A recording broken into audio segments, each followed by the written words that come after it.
All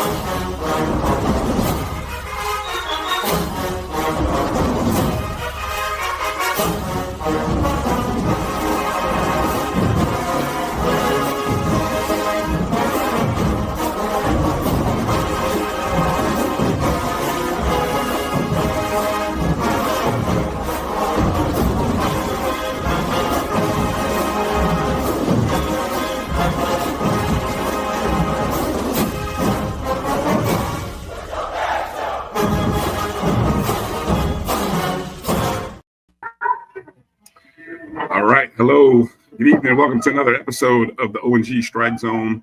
Well, it's Bryan Fulford. I'm on location. Marcus Green in his home studio. And dealing with technical difficulties is Kelvin Rozier, soon to be joining us. Marcus, great start to the show. How are we doing tonight? I'm doing good. I'm doing great. Glad to hear it. Just finishing up, sending the last couple of messages here out on X. So folks may be joining us, however you may be joining us.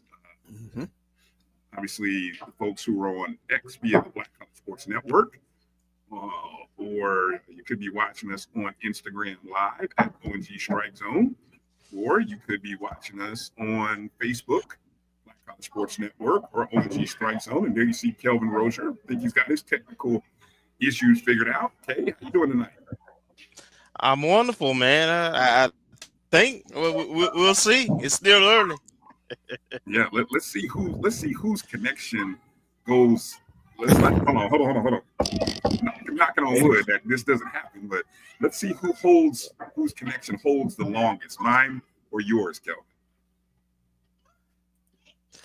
Well, I did have a upload of a update that loaded right before we came on, and I have one more that wants to load that I'm holding off. So we'll see.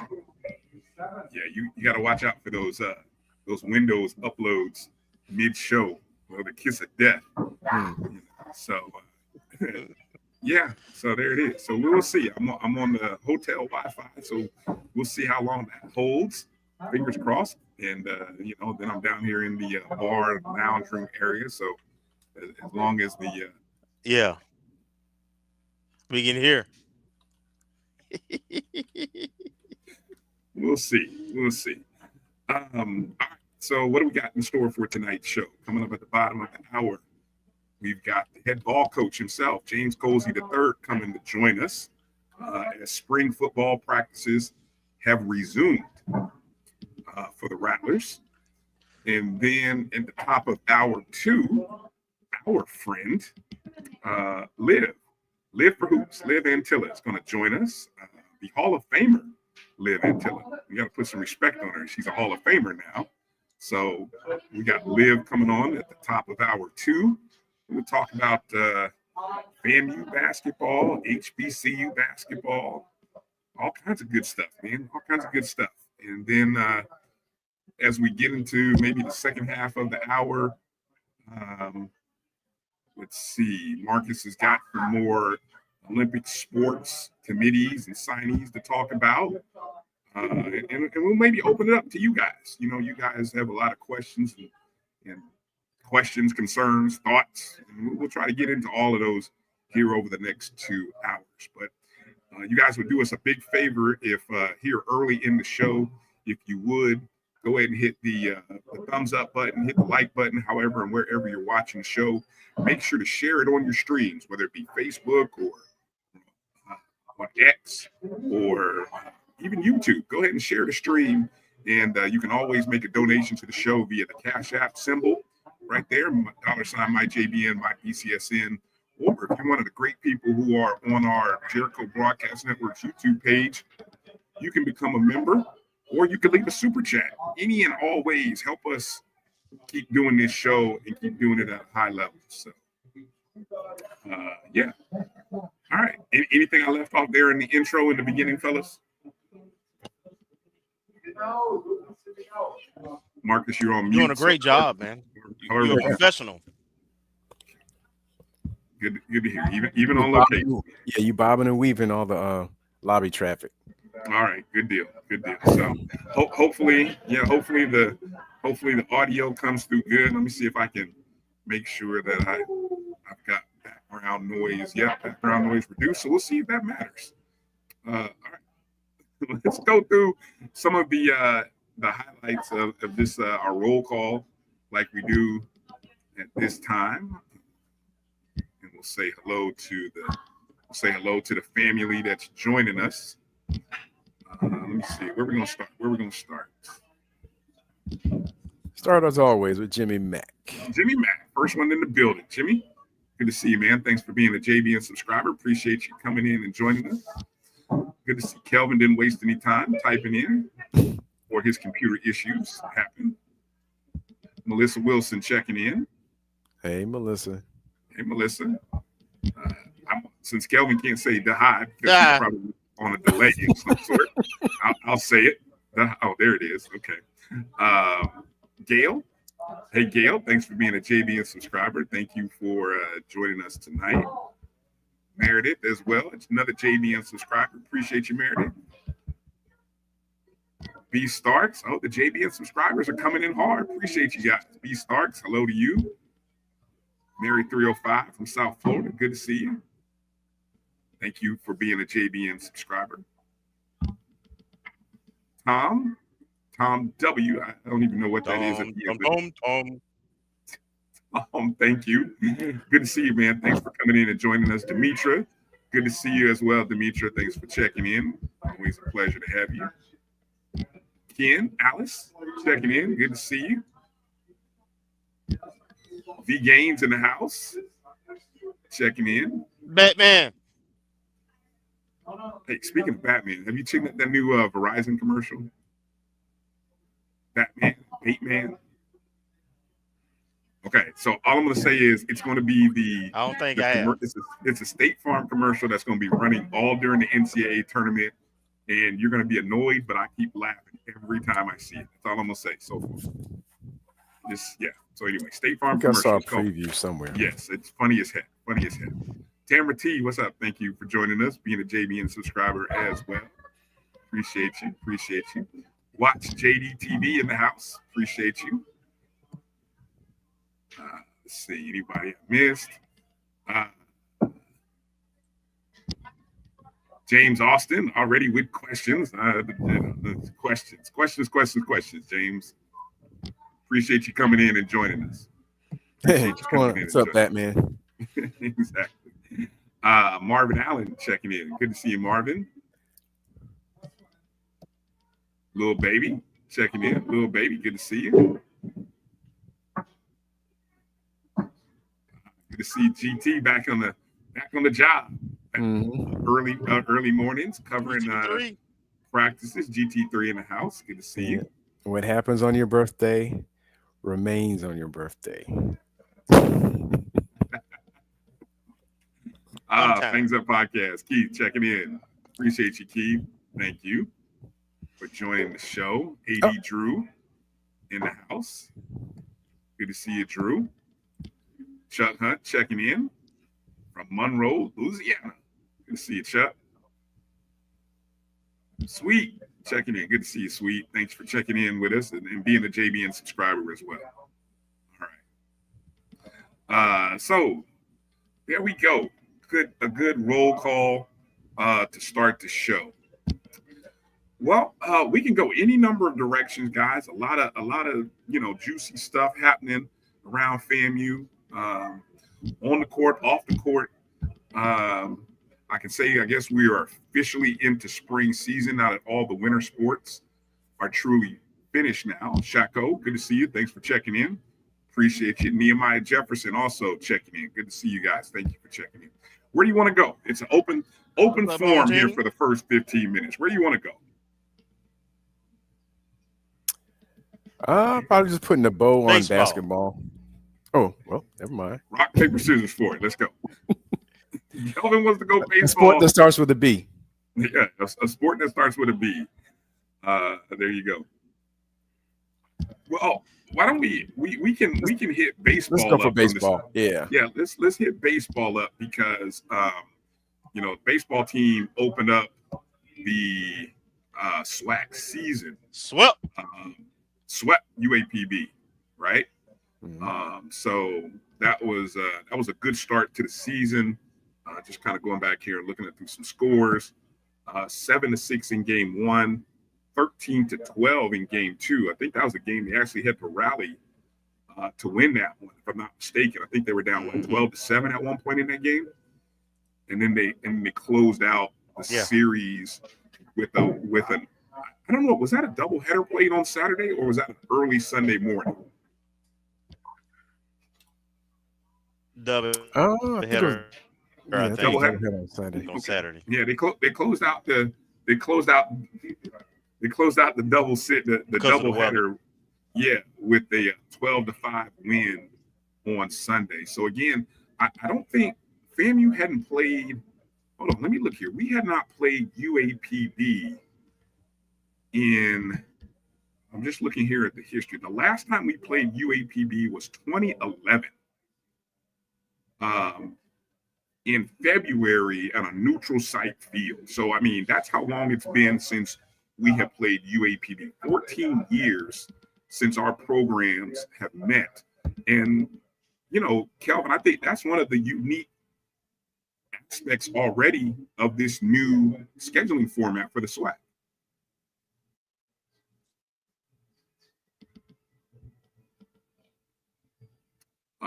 So yeah, we're gonna be playing teams that, again, for those of you who are in a bubble, or Am I freezing or is Bryan freezing? I don't know. You know, to me, I it think seems you are, like you're Kelvin. freezing. Yeah, there's a delay. Yeah,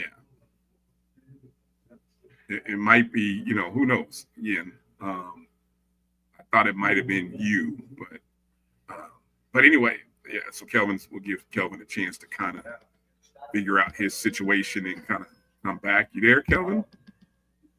Okay. So anyway, for I'm anybody here. who's not okay, I'm just trying to figure out if you know, it seems to be a delay on when you're catching me. So, any comments on? Did you catch what I was saying? I was trying to lead you into talking about the UAPB series, the fact that we hadn't played them in 14 years, and that's sort of one of the unique things about this schedule.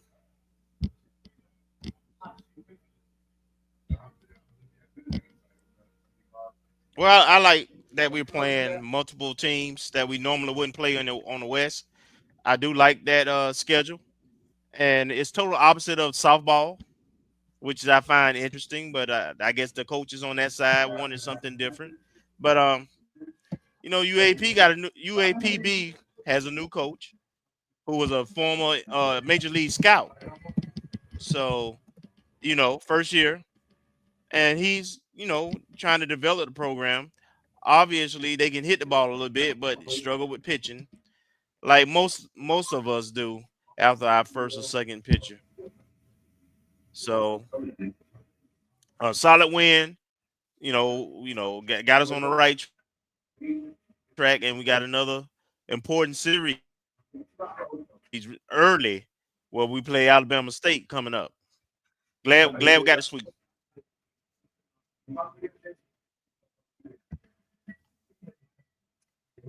Um, Now, currently, we are playing the makeup series or the makeup game that we had scheduled with University of Florida. Currently, in the bottom of the sixth inning, I jumped over to the live stat tracker.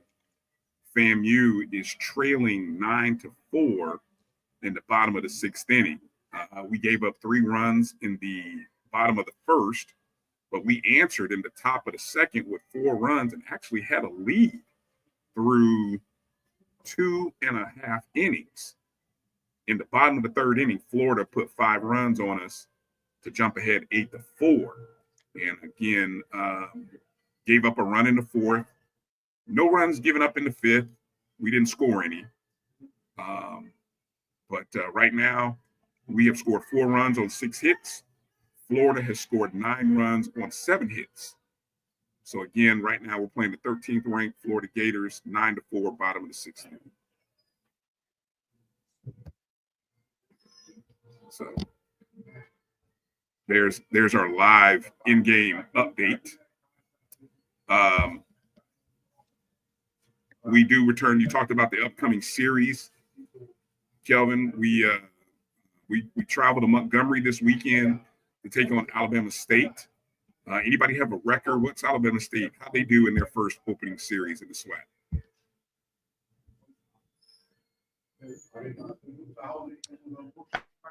I did look it up. I think their record is similar to ours. Okay. They have two.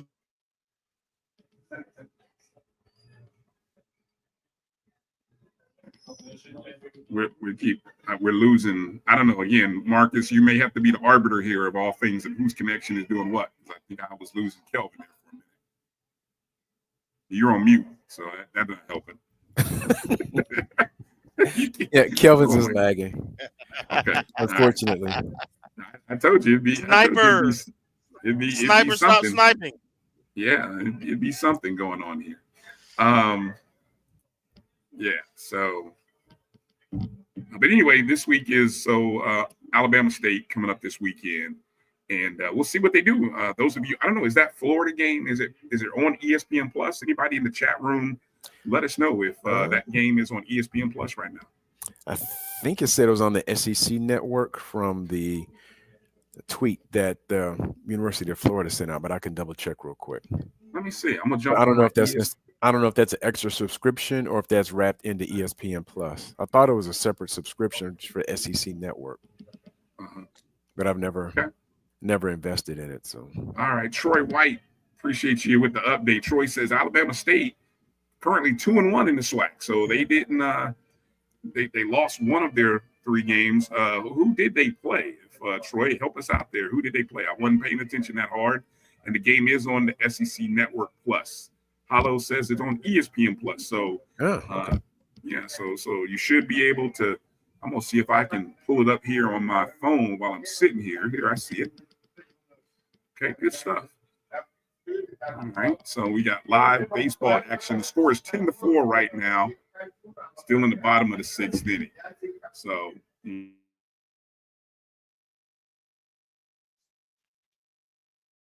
it's a moonshot. Boom. Both of y'all are freezing now. We just gave up a 2-run homer. Yeah. So, all right. So Alabama State just finished up with Grambling State. All right. So now we're down 12-4. All right. Well, tough run. But again, the Rattlers are traveling to Montgomery, taking on Alabama State this upcoming weekend. And then I think they come out of that series with a contest against Troy back in Tallahassee on Wednesday before the series with Prairie View A&M. So, all right. So we'll give Kelvin a chance to figure out what he's got going on. Marcus, care to jump over to softball while we're also on the diamond? Want to talk about softball for a minute? Yeah. Well, looks like we took it on the chin. It started out promising down in Daytona, but game 1 was good, but then game 2 and game 3 happened. So we were looking for a repeat of our opening series against Alabama State, but it wasn't to be. The Wildcats played tough. And it looks like they came back in one of those games. Yeah, game number 3. So as you mentioned, we won game 1 7-3. Lost the first game of the doubleheader on Saturday 5-1. And then the second game of the doubleheader, we were up 3-0, and gave up I believe a 4-run 6th or 7th inning, but ended up losing 4-3 in the rubber game of that series. So the team is currently 3-3 in conference play, with a trip to Huntsville, Alabama this weekend, taking on Alabama A&M. Yeah, and shout out to Dolph FAMU Equipment checking in. Mm-hmm. Good to see you. We got to get you on the show. Kind of give us a new position. We got to get you in here sometime when you got some time. But yeah, so the ladies taking on Alabama A&M here upcoming in Huntsville, Alabama, Friday, 3:00 Eastern time, and then the doubleheader on Saturday at 1 and 3. Yeah. Did they change that? Because I thought last year, and you're gonna have to help me remember. I thought last year they were going to like 3-game series, like you know how Major League Baseball 1 game each day, but now it seems like we're back to doubleheaders on Saturday. Yeah, I don't. Yeah, I remember. I know what you're talking about. Where we went to the almost what the men were doing or baseball was doing, where you played a game on Friday, game on Saturday, game on Sunday. Mm-hmm. Only thing I can presume is that they tried it. They realized maybe for cost purposes, it made more sense. And then kind of went there. So, yeah, that's understandable. And we brought that question up when we were informed of the format change in terms of the additional night and how that's going to work with the athletic budgets and also with school. Well, maybe not necessarily school or academic concerns, but that's still something that could loom because professors like things due on Sunday night. Really? Yeah, Sunday at midnight, especially with from back in our day. Even still. Yeah, but now with Canvas and all those other and Blackboard, you can make something do at 11:59 at night, electronic assignments. So it's like, oof. It's convenient from a work standpoint, be able to submit from anywhere, but you can't turn it in on Monday or else it's late, depending on what the professors want to do or how they manage their classes and what the syllabus says. Gotcha. All right. Well, softball's total record right now is sitting at 7-16. So we'll see.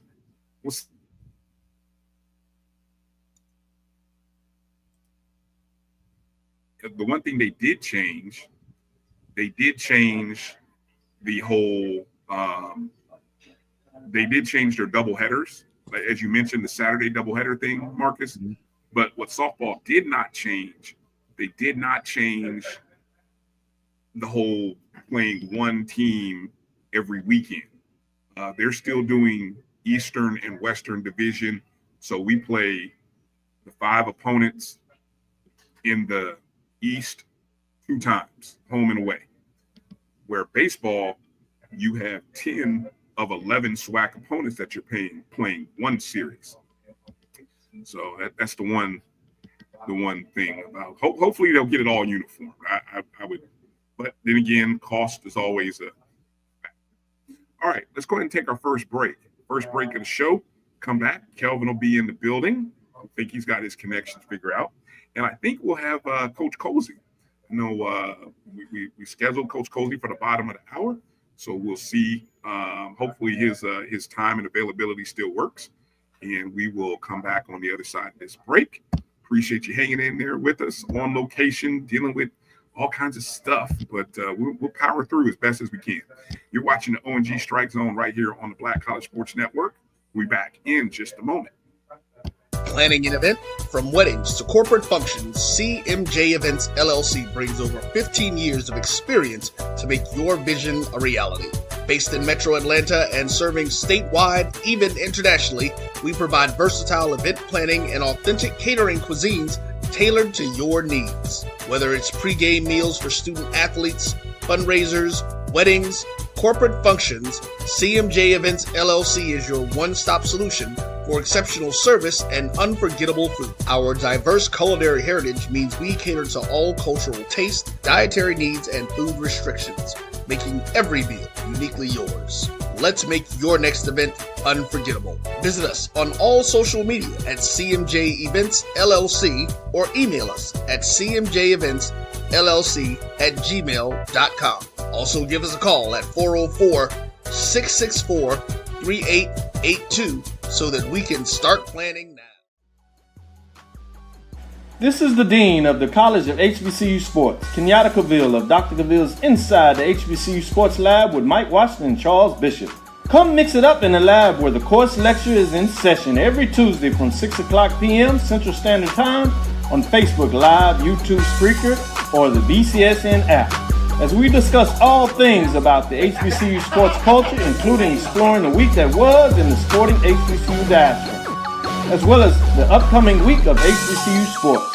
With me, the Dean, the College of HBCU Sports, on Dr. Cavill's Inside the HBCU Sports Lab with Mike Washington and Charles Bishop. Course lecture dismissed. You're looking for the latest information on Southern University sports, the Southwestern Athletic Conference, and HBCU athletics. There's only one place to go. Tune in to the Carlos Brown Show, exclusively on the Black College Sports Network. Thank you guys for what you do for HBCU athletics. This is a fantastic avenue for all of us. This is our ESPN, so we love what you guys do. Bryan, AD, Roy, all you guys at BCSN. We really appreciate what it is that you guys do for us.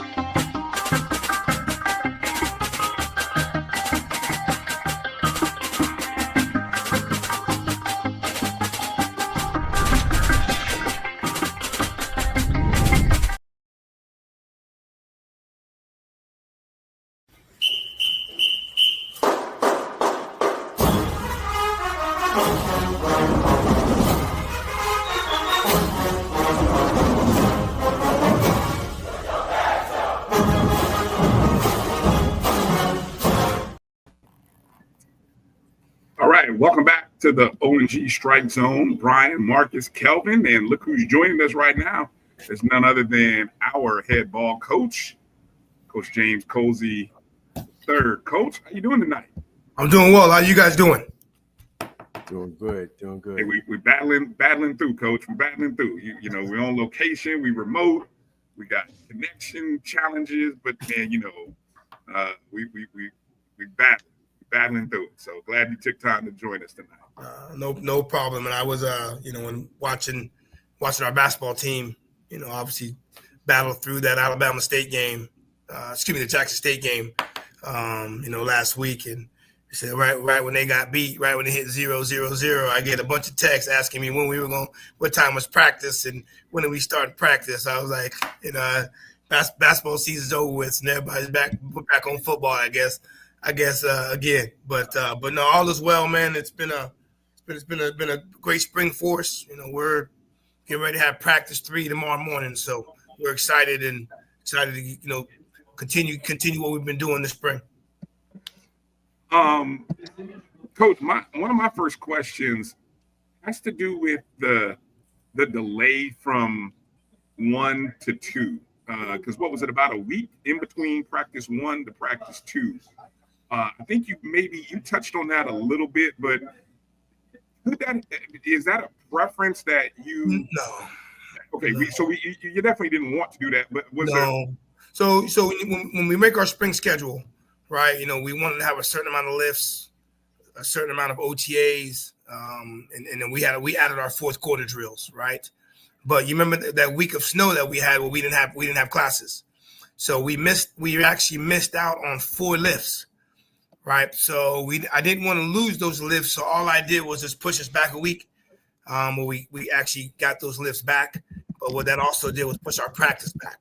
So normally, when we do an orange and green game, that would be our last practice. Where now our orange and green game will still be on April 12th. I didn't want to change that date, but we'll actually have a couple practices after that day. So it was just the snow. We had snow in Florida. Obviously, that put everything at a standstill, but I didn't want to lose that week of lift, so I just pushed it back and made us now move that first practice to that Friday, and we'll pick up those extra 2 practices after we're done, with the spring game. So my quick follow-up is, how did practice 2 look from a delay? I mean, does it feel like there was a good carryover from 1 to 2, or does it feel like you're almost restarting Well, I felt those first 3 practices. It's not like we can do a whole lot anyway, right? We got to have our helmets on. We're acclimation period. It was a lot of conditioning for us, and we were able to work on some fundamentals. So, in my opinion, it looked like we just had 2 practice ones. It was just a matter of just kind of making sure we got that first one done. We'll have our second one. We had our second one Tuesday. We'll have our last one tomorrow, and then we'll be able to be in some pads, ultimately this Friday. So, I didn't want to lose the lifts that we missed. I want to make sure we got a certain amount. So, we're going to still we still got the lifts that we needed. We're going to still get the amount of practices that that we're able to get during this time. It's just, like I said, we lost that week of that. I didn't want to lose it. So we just pushed it on. We just pushed it back. Gotcha. Go ahead, Marcus. Get a question in there. I know Kelvin will be joining us again. He's dealing with some challenges, but he'll be back in. So go ahead, Marcus. All right. Good evening, Coach. Thanks for coming on with us this evening. I guess my question is, how's everyone looking as coming back off of spring break? And I do have a question that's more, more administrative, if you will. But just give us an update on how everyone's looking so far. Well, I mean, I'll go by position. And I know everyone wants to know about our quarterback position. I think right now Tyler Jefferson's doing a really, really good job for us. He's just, he's a young guy. You bring in a Musa or a Richardson over the last 2 or 3 years, and those guys are, they came in polished, right? And but right now Tyler Jefferson, Bryson Martins, those 2 guys are doing a really, really good job. Junior's been here for the last 2 or 3 years. He's coming along and doing the things that we need him to do. I just need more mature. When you look at our group, you just think that you're going to need some more maturity from that quarterback position. The running back position, we got 2 guys that were stalwarts for us last year with Thad Franklin and Bo Somerset. And then we bring in a guy like Jamal Haley from Western Michigan who can absolutely fly. So our running back position is about as good as it's been over the last 2 or 3 years that I've been here on staff, right? So offensive line, you got the Ashton Grables, the Charles Davis, guys that were All-Americans. Those guys are back. But you did lose a guy like TJ Lee and Jalen Goss, right? So, we're going to need to improve ourselves, not, with guys that we have here. But that offensive line is probably going to be a position that we're going to need to bring a couple guys in just from the portal, per se. Our wide receiver group is going to be electric. Obviously we lose a guy like Jamar Gassett, but Jalen Rogers is a guy who's going to be really, really good for us. We brought in a guy like Kanari Wilshire, who was at Illinois, and then you throw in Ace Cobb, you throw in Quan Lee, you throw in Marquez Bell, you throw in Ja'Cory Jordan. So, when you look at our offense, you got some veterans and some really, really good spots. We're gonna wait and see how our quarterbacks progress, throughout this spring to see what we may need to do after spring is done with. But for the most part, they're doing a good job. We got some veteran players, some really, really good players in some individual spots. But, in our offense, we got to be very, very good at the quarterback position. And we're going to kind of wait and see how we do throughout the spring, give them the opportunity to see what they can show, and then we'll make our decision once the spring ends. Defensively, I think when you look at our defensive line, that was a spot that we needed to really, really improve on. So we've done that. And we brought in some size. We brought in some guys that came from some FBS schools. And they're going to provide some stability at that position. So I'm excited about, you got DJ Jones coming from Virginia. You got a guy, Elijah Alexander, that came from Stetson. Obviously you're bringing back James Ash. We brought 2 defensive ends that are coming from Kennesaw State. So, we got ourselves a little bit better. We got ourselves a little bit bigger. But I like where we are at that position. Probably still need to bring in, hopefully, maybe one more guy. Our linebackers are all back. And then you throw in a guy like Brian Norris, who came in, who was a guy that was going to be a big-time player for us last year, but he tore his knee up during training camp. So he's back full go right now. And then we obviously brought in Justice Cross, excuse me, a linebacker from Murray State, who had 70 tackles. So I like where we are at the linebacker position. DBs, we lost Kendall Bowler, we lost Deco Wilson, but then we brought in Dalen Diston, a young man that was at Eastern Carolina. Not Eastern, a guy who was at East Carolina. We brought in Jaden Bradford, a young man from Florida State. Extremely excited about a corner named Caleb McKenzie that was a guy from Miami, but he came from South Dakota. So, our cornerback position. Then you bring in TJ Huggins and Amari Lee, who are guys that have played quite a bit for us over the last couple of years. So, I like where we are at corner, our safeties. You're gonna see some much needed. In my opinion, our length at that position is a heck of a lot better than it was last year. You got a young man, two guys. That one guy came from Charlotte, and another guy that was at App State. We're going to provide some depth. I'm excited about those guys. One guy being, his name is Lattimore. Another guy, Jalik Thomas that came from App State. Those are two guys that we brought in. Excited about them to go on top of Chase Lloyd, who was a veteran player for us. Jordan Cumberbatch, a veteran player for us, and then obviously we brought in another guy named Deion Villers that was at Tennessee State. So, guys, we're still kind of in that middle right now, especially going with spring, seeing how they're going to pan out. But I'm excited where we are numbers-wise. I'm excited where we are, I want to say, depth-wise. But you got some guys still battling for positions. And, I know I threw a bunch of names at you right there, but I'm excited. I'm excited about where those guys are and what we've done throughout the spring. And as follow-up, I think, and you can correct me if I'm wrong, either an article or another interview you mentioned coming into fourth quarter drills, we had about 90 plus players versus the numbers that you had last spring where you had to go out and go into the portal. Yeah. But my question is this: with VP Suggs, she mentioned on her media tour a couple weeks ago, about a week and a half ago, that I guess the SWAC is opting into the house settlement. Yeah. And with the house settlement, there are roster limits. Mm-hmm. So how does that play in terms of, well, I guess not only how many players that you have, what does that mean does that mean you 105 full scholarships? And the other question, and I know you can't use names, but I did see some social media tweets from some players, some recruitable athletes who said they had received PWO offers from FAMU, and my understanding, my relatively small understanding of the house settlement is that PWOs kind of go by the wayside. Well, so no, how does okay? Yeah. And that's what I wanted to ask. I'm sorry. Well, so for us to go back to, when you asked about the 105, that's a strict number. Like that, mm-hmm. Those are things that we have to keep. So we were really, really intentional by, we actually ended up signing about 10 to 15 high school kids. You know what I mean? So we wanted to make sure that we brought some guys in that could come in and be foundation pieces for us. So with that in mind, right? So that, we did that just knowing that when you look at the top of our roster as we go to this year, we're going to have 35 seniors.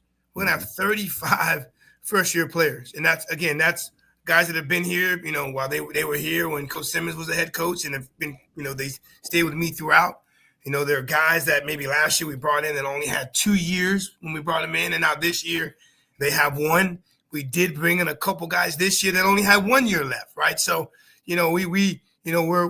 I didn't want to have to go through next season, right, having to only have 40 to 50 guys on our roster again, like we had last year. So, but that 105 is a hard number, right? So even though we got 96 right now, I in that 96, I'm not counting our high school guys that we signed. I'm not counting them to the number, but once they do get here, those guys have spots. Those guys have spots because we signed them.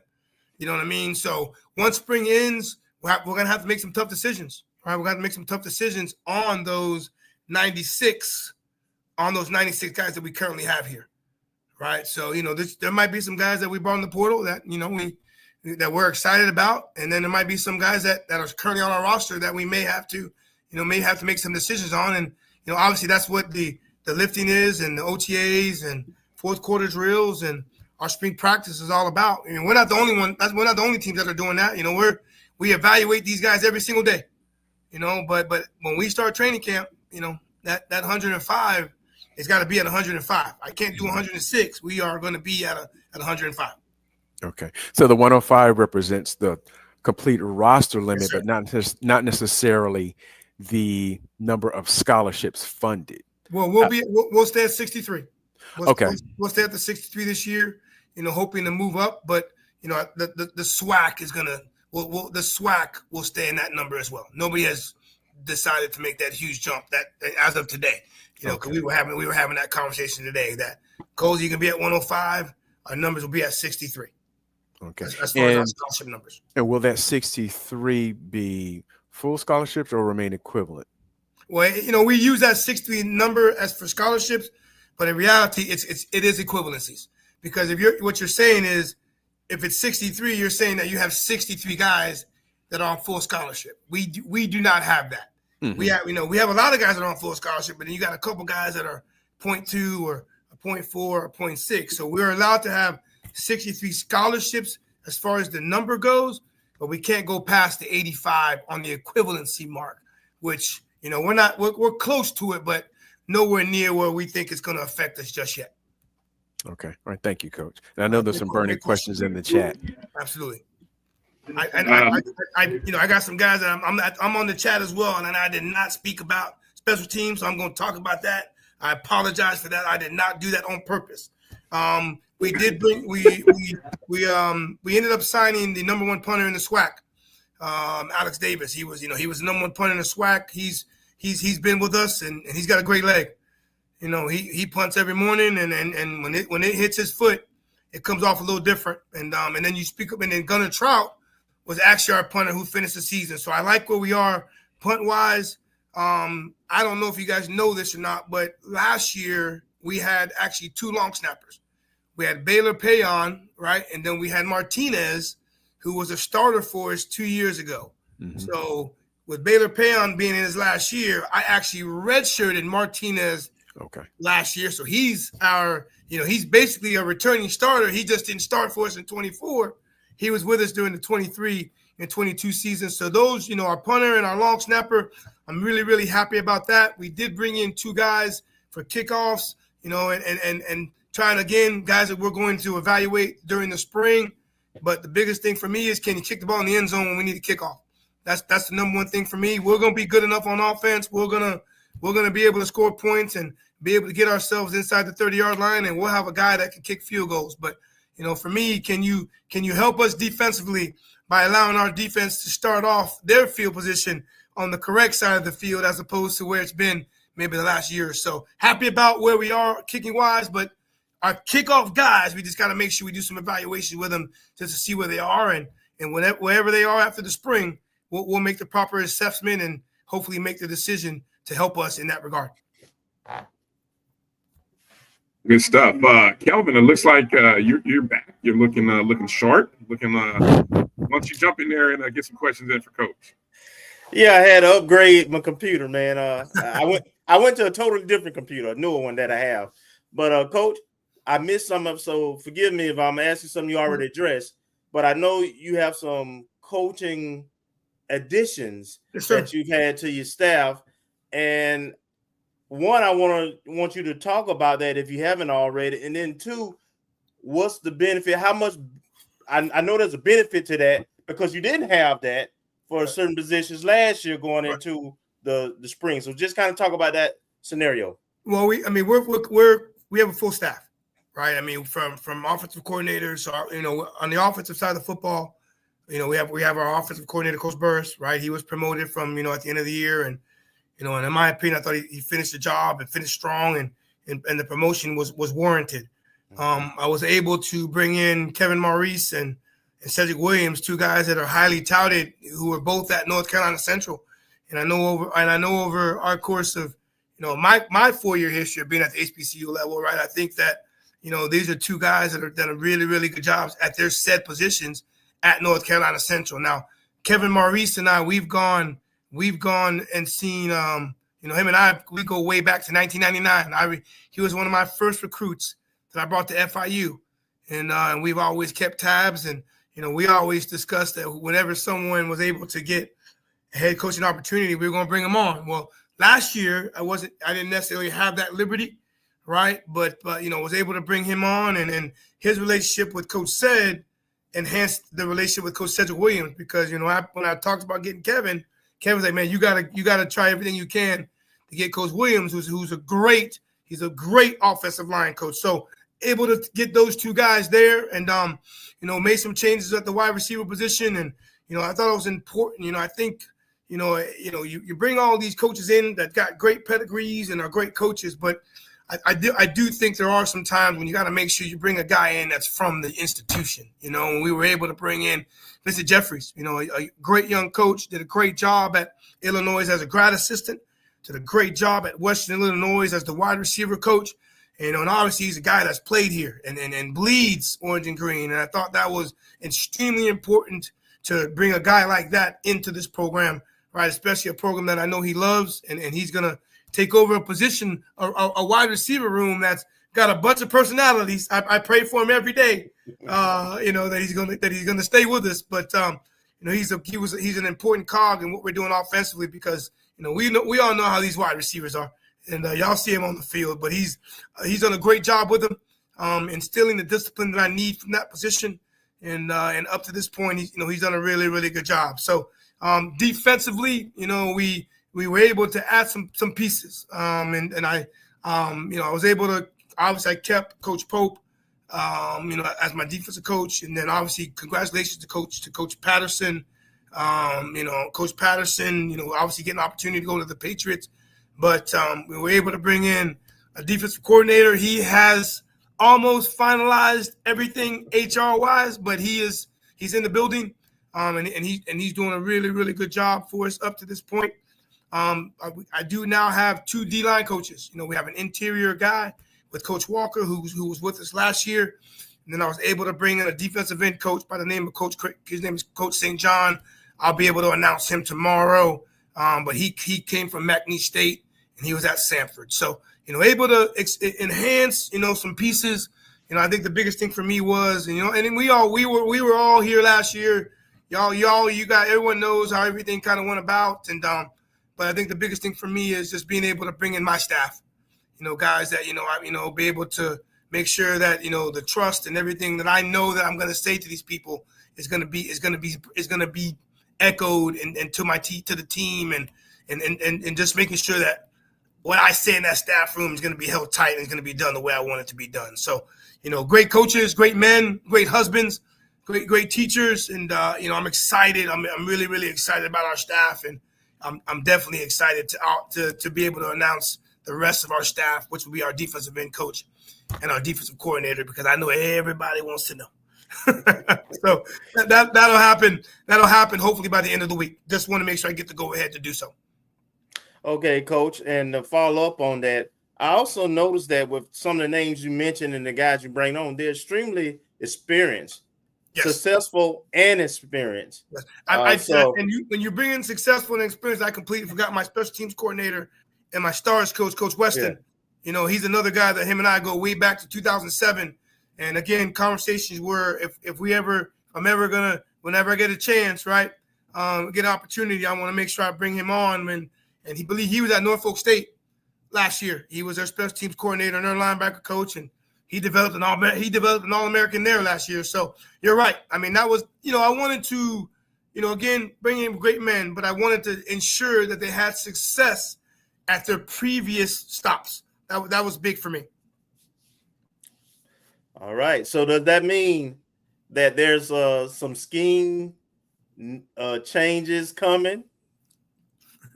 Well, I'll say this. I think offensively, I like what we were doing. I don't make no mistake about it. I want to be able to run the football.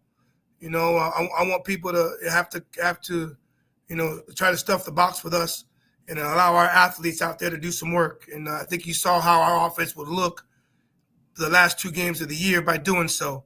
I will say this. I think that, defensively, we were a little bit vanilla, and the biggest thing when I was going through, the interview process was going to be a guy that could coach our linebackers, right? I didn't want to bring, I got all the suggestions that everybody was thinking that I should do, but I think the biggest thing for me was making sure I had a guy that could coach the linebackers.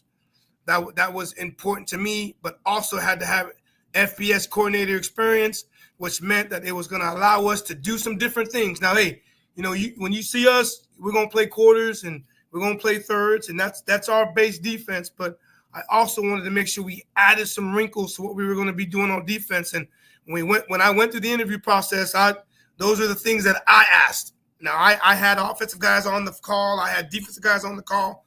But my main question was, what you watched our film, you saw what we've done. What are some changes that you would suggest, or some things that you would want to bring in?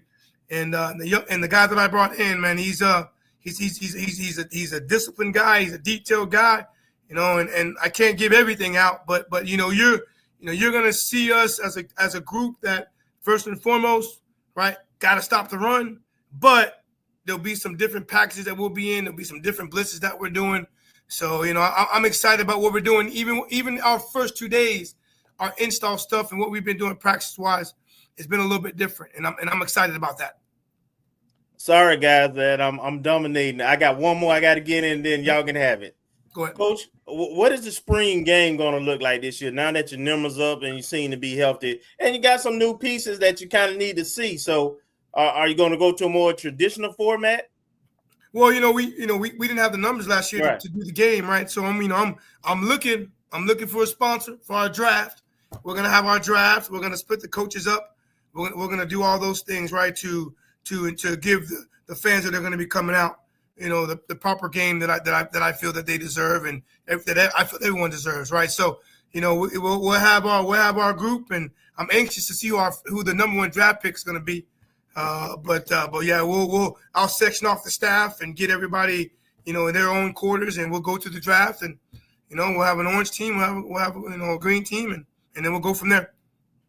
Thank you, Coach. No problem. Let me follow up on the spring question, the spring football question, because one of the things that I know has been discussed in college football is programs going away from actually having a spring game. We're doing a spring game. What are your thoughts on that? Was there any thought, consideration, whether it be from you or your other coaches, about doing something different than the traditional 11v11 spring game? Well, and you look at the big schools, right? A lot of the FBS schools or the Power 4 schools, they're doing that because of possible tampering from other institutions. And I'm not saying that doesn't go on at the HBCU level or the SWAC conference level, but I think for us, the biggest thing for us is we got to be able to evaluate these guys in game-like situations. Last year, did I need to know how Kendall Bowler was going to play in a game, during the spring? Not really, right? Did I need to know how Daniel Richardson was going to possibly react in a game? Not really, right? I mean, but I think we have some key positions that I think that we need to see these guys with as many live shots that we could do. So it's not going to be a long, extended game where possible injuries can happen, but we might throw in some skelly or things like that, but. I just think it's for us to get the proper evaluation. We need to see each other going against each other so we can properly evaluate these guys. And good to know, Coach. Is the time frame still a 4 o'clock? I think last time you were on, we were talking a 4 o'clock. Is that still, or maybe even later? Is that I was at the 220 Club today, and then they ain't really with that 1 o'clock start on the Saturday, and either am I. But I know AD Suggs she's gonna make an announcement about some things that we're doing during that spring game weekend. I know softball's got some games, so we want to allow the fans to be able to attend that. But from right now, it looks like it's going to be at 4. Give people the opportunity to be here. I know we're gonna have some events surrounding it, coming at Friday night, and then try to have another event after the game. But I know, Coach, I know AD Suggs is going to have some things that she's going to want to announce.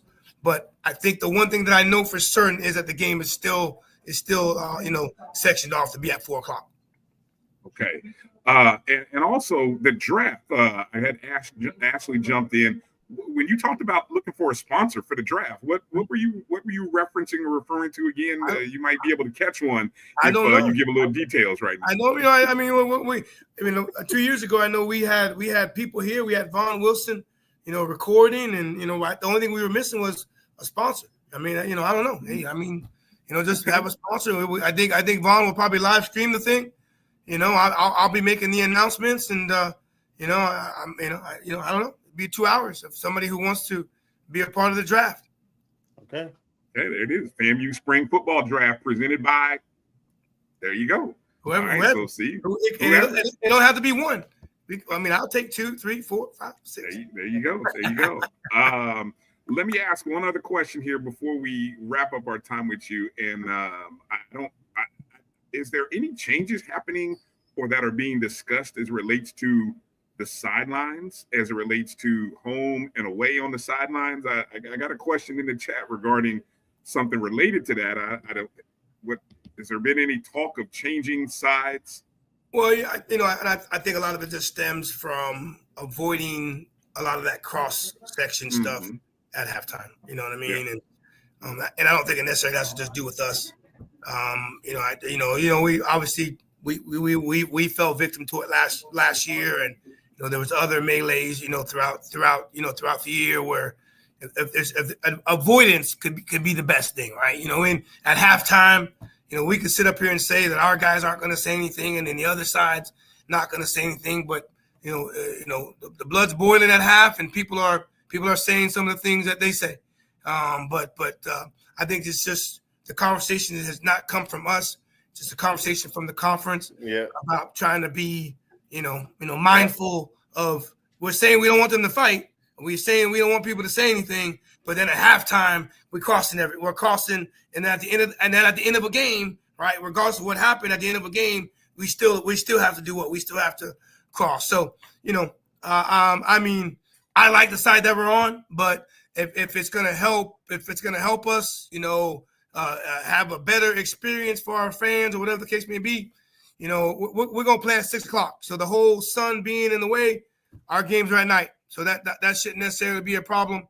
But there is something to our student section being behind that visiting team.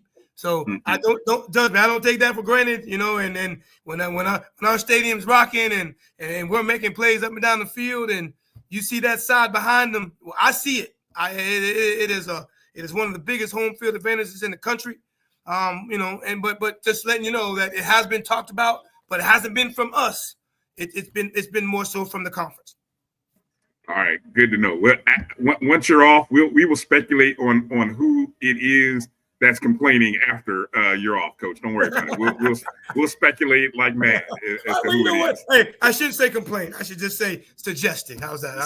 Concern. Right. There you go. Yeah. Sensitive, man. I'm telling you, man. Folks soft and sensitive these days. Nah, hey, it's okay. It's okay. They want us to win. That's all it is. I know. Marcus, Kelvin, you got any final questions here for Coach, or Coach maybe give you a chance to get on the last word with something here? I don't have anything. I'll let Coach kind of close it up, wrap it up with whatever he got. Well, I say this, I was talking to 220 Club today, and people are, everybody wants to know how good we're going to be, and I'll say this. I think that we're going to be a good football team. I'm excited. I'm excited about our receiving play. I'm excited about our running backs. Don't get me wrong. I don't think we're a finished product yet, but I don't know if we're going to be able to make that decision until we're done with spring practice. I love the fact of how close we are. Even our guys that did come into the portal from January, we're able to see them in the spring as opposed to at the time, right, bringing guys in the middle of the summer and not necessarily properly being able to gauge them or see how they're going to be able to handle some of the things that we're putting them through during the spring. We got 35 seniors, right? We got 35 seniors, so we're going to be a very, very senior-oriented bunch. And I like the way our leaders are leading right now. We're taking this approach of we know we're going to be a good team, but we got to make sure we take care of the small things to ensure that we can be a great team. And those are some of the things that we all know might have fell to the wayside a little bit this past fall. And I took it personal for myself to make sure that that football team, that some of the things that you saw from our football team last year, they won't happen this year. That won't happen. So, but I like the way our seniors are working. I like the way our portal guys are working. I like the way our young guys are working. I love how our staff is meshing. We're putting some good things together. We're putting some really, really good deposits in every single day from our staff, from our players, and just the supporters that we have. Just continue doing what you're doing because you guys are going to be really, really happy with the product that we have. And you know, we got a great schedule, got a great home schedule. You know, we got what we wanted as far as being able to open up the season in the place that we all know where we should be. Our home schedule is it's going to be really, really good. It's going to be really, really tough. We got some good football team coming in to brag. And obviously, you know, our schedule does shift as opposed to, you know, we're going to play Pine Bluff. So we're not necessarily playing some of the teams that we may have been playing over the last couple of years. So, you know, got a great schedule. I'm excited for it. But to be honest with you, we got to make sure we take care of March 20th tomorrow. We got to make sure we have a good day tomorrow so we can continue building what we're building to make sure we're ready to go once August 30th hits when we open up in Miami. Did we mention Pro Day at all? No, not yet. I mean, I can. No, if you want to get a word in there. We know how important. We're going to have 15 scouts here tomorrow. 15 scouts going to be here tomorrow to take a look at our 2024 seniors. You know, we've, a lot of the scouts are asked, they want to know about Daniel Richardson. They want to know about Kendall Bowler. They want to know about Jalen Goss. They want to know about Jamar Gassett. You know, they want to know about Kelvin Dean. So, you know, a lot of guys that, put the time in, you know, and they've all come back and done some really, really good things in the offseason. They look good. I'm mad at them. They look better now than they did, you know, during the fall. I want to know what the hell they did. But I'm excited for them. And you know, it'll be a big deal for them today. It'll be at 2:00. We got some items for them, and you know, when you're at the level that we're at, I think it's important to credit the guys in the past, right? The Isaiah Lands, the Marquise Bells, the Terrell Jennings, the Smith, my man Smith. You know, those guys allowed these scouts to understand that you can come from FAMU and play professional football. Yep. So those are things that I'm excited about, and you know, we're gonna have one or two guys get picked up based on what they do tomorrow, and I'm happy for them. And then on Friday we have our junior day, so those same scouts are gonna stick around, you know, because you got about 4 or 5 guys that are on our team this year. I mean, that are gonna be on our team this year, that are gonna continue the opportunity to go to the NFL. So I think we got one guy that, in my opinion, that has the potential to get drafted. Which is always a great thing, you know. But you know how it is sometimes here. I just want our guys to get a fair opportunity. I want our guys to get a fair opportunity because we've shown with the guys in the past that we have guys that can play at the next level, and they can do great things at the next level. So, you know, I'm excited for them tomorrow. I hugged their neck. I saw them all today. You know, they're already here, and I'm excited for them. I can't wait to see them tomorrow. Excuse me. Sounds good. All right. Well, hey, Coach, again, thank you for your time. We will look forward to that draft, the 2025 FAMU football spring draft, sponsored by someone. We'll see. On now. Come on. I'll put it there. To be determined. To be determined, right? And of course, the spring game, April 12th, 4:00 right now, 4:00. Yes, April 12th. The date will not change, though. Nope. The date, and I don't think the time will change either, because I know we're trying to do some events afterwards. So, gotcha. But I do think it's best to let Miss Angela for sure. make the proper announcement. But for sure. But as always, it's always great to see you three, man. Okay, Coach. Yes, Coach, who should they get in contact with if someone wants to sponsor? I'll send you Jennifer, our director of operations. I'll send you a text. How's that sound? Sounds great. Perfect. Hey guys, great to see you guys, man. And I appreciate you guys. Thank you, Coach. Appreciate you. Be well. Sounds good. Thanks. All right. Good stuff. Our head ball coach, Coach James Colzie III. Let's take a quick break because Liv is in the waiting room. We don't want to keep Liv waiting. So hang tight. Get your basketball questions in the chat room. I hope we got all the football questions answered. Thank you guys in the chat. Good job. Now let's get those basketball questions in, because I know you guys got a lot of questions for Liv. Women's basketball, men's basketball, you know, Liv holds no bars. She's not holding anything back. You know, she keeps it real when she comes on to O&G. So bring it. Here we go. We'll take a quick break and be back with Liv and Tilla right here on the other side. You're watching the O&G StrikeZone right here on the Black College Sports Network. Since 2002, Empowerment Resources, Inc., a nonprofit organization, has empowered more than 1,500 youth and adults in Duval and surrounding counties. Through its programs, Journey into Womanhood, Girls Mentoring, Life Skills for Teens, and parenting education coaching.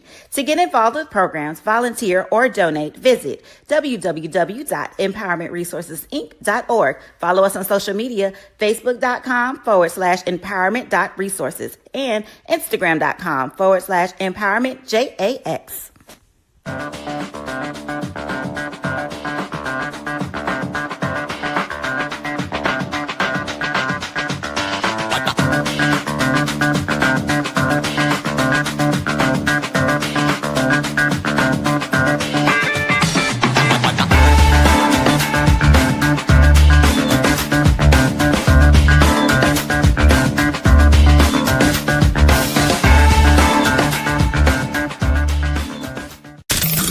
The human voice has always connected audiences with experiences. Major brands all across America have trusted Kever's voice time and time again.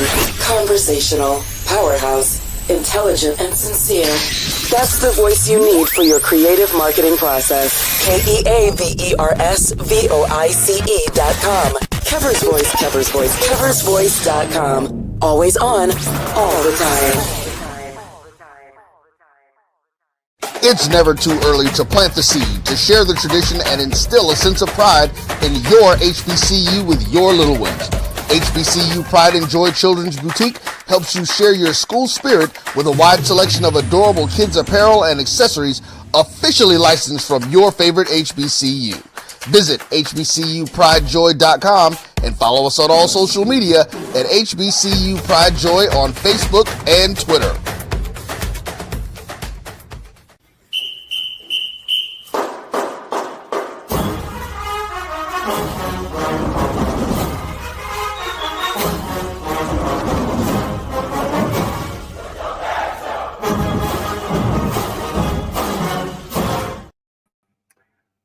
Welcome back to the O&G StrikeZone. Bryan, Marcus, Kelvin, and look who's joining us. It's our Liv. Live for Hoops. Live for Hoops or Die Lonely, none other than Olivia Antilla, FAMU superstar, alum, and a Hall of Famer. I think this is the first time, Liv, we had a chance to say congratulations to you formally on being a Hall of Famer. The Hall of Famer, Liv Antilla, joining the show. Liv, congrats. Thank you.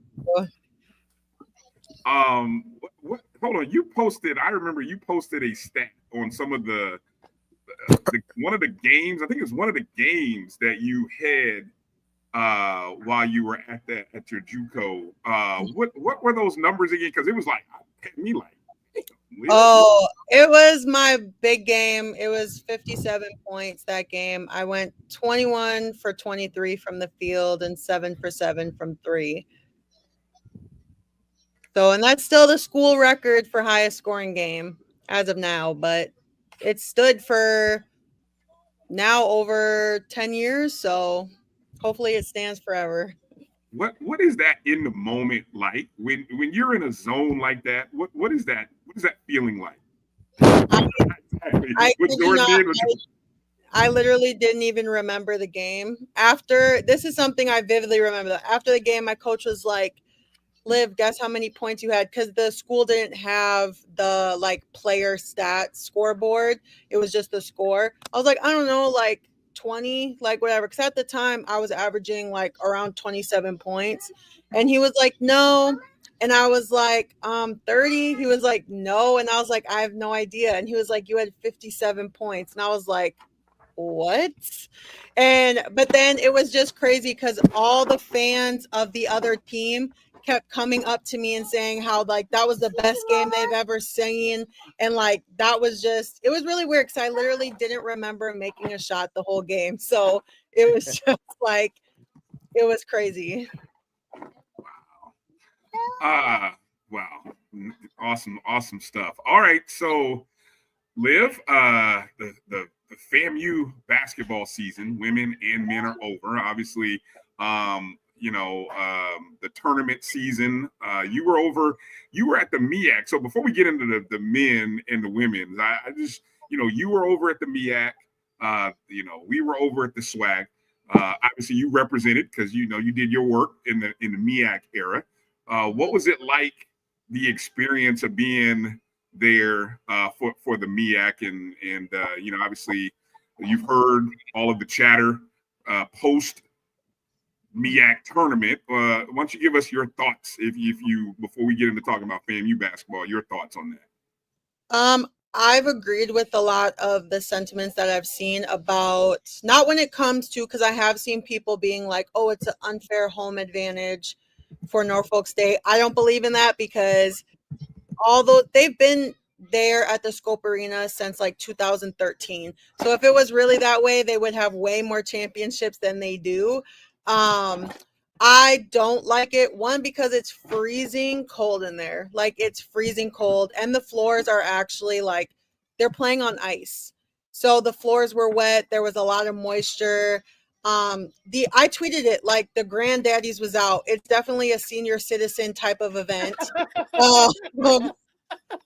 So, I mean, if that's the vibe that they're going for, then I mean, you're hitting it right on the head of having that demographic. But I genuinely feel like if they want to bring in a younger audience, because the product is there. If you paid attention, like every single men's game but one, and that was when South Carolina State whooped NC Central, and that was from the jump. Every single game was good and came down to the wire. Even the 1 versus 8 and the 2 versus 7, like all the games had you on the edge of your seat, intently watching. And the women, although like obviously Norfolk won, like in very well fashion, and Howard did in 2 of their games as well. All the other matchups were competitive. Product is there, but how we put the product in is going to it has to look nicer. It has to represent how that you care about basketball, and this is the direction you want to go. And it's not old like, listen, people were in there. There was a lady with a blanket and earmuffs on. Like, I'm not joking when I say it was that cold, because they have the ice frozen. It just seems very, obviously, I don't know the logistics. I saw when it went up for when they renewed the contract, they never put it up to bid for another city, which I thought was, kind of interesting. Like, why would you not give cities the opportunity to bid and, want to represent the program? So, I just think they can do better especially when the product is so good, especially even with the women's side this year. They had 3 teams who were actively ranked this season. Sorry. No, that's okay. That's all right. We appreciate you doing double duty. We appreciate you, man. Go ahead, Kelvin. Get in there with your questions here. Well, you never lack opinions when it comes to basketball, right? Which I personally love. So, what is your thoughts on just the HBCU? Before we get to fam, just the top teams in the HBCU basketball. What's your thought on what you saw, like in the MEAC and in SWAC? I'll start with men. I was really, surprised this year. I was pleasantly surprised. I thought South Carolina State, they really emerged as a really good team. It was really that game versus Georgia at Georgia when they had Georgia on the ropes. They had the lead at halftime. Yeah. And I was like, whoa, what is happening? And so that really turned people onto them. Coach Martin has been building that program. This is his 3rd year, and he's really put in and been able to keep players. It's just, the play is becoming, it's always been there, but I feel like with the type of recruits coaches are able to get now, and this is kind of like, people hate the portal, but you have to love the portal too, because it really is becoming an equalizer of where people can there. I really apologize. They're able to get high major recruits, regardless if kids want to use it as a JUCO or not. They're coming, they're competing, and even for a long time, like Bethune was being very bring him on the show. Bring him on the show, Liz. Of course, he hasn't been like this until I'm on the camera. But bring him on. Southern was very successful. So I think they're being able to get recruits regardless if players want to use it as a quote unquote JUCO or not. It's making people really put HBCUs on the map when they're successful and out of conference. And I think that's really the next huge jump. A lot of the MEAC teams have more of a liberty of not playing a whole schedule full of money games. And that's the difference. I think a huge difference between the MEAC and the SWAC. A lot of the SWAC teams, they are forced to play a full out of conference schedule full of money games. And the MEAC teams, they oftentimes have a lot more liberty to play more mid-major teams and, be more competitive. So at the end of the day, that is what makes a team. That's why the SWAC is always the play-in game, because the net ranking, which I hate, and I've actively said I've hated the net ranking because it doesn't pull in conditions or understanding or anything like that.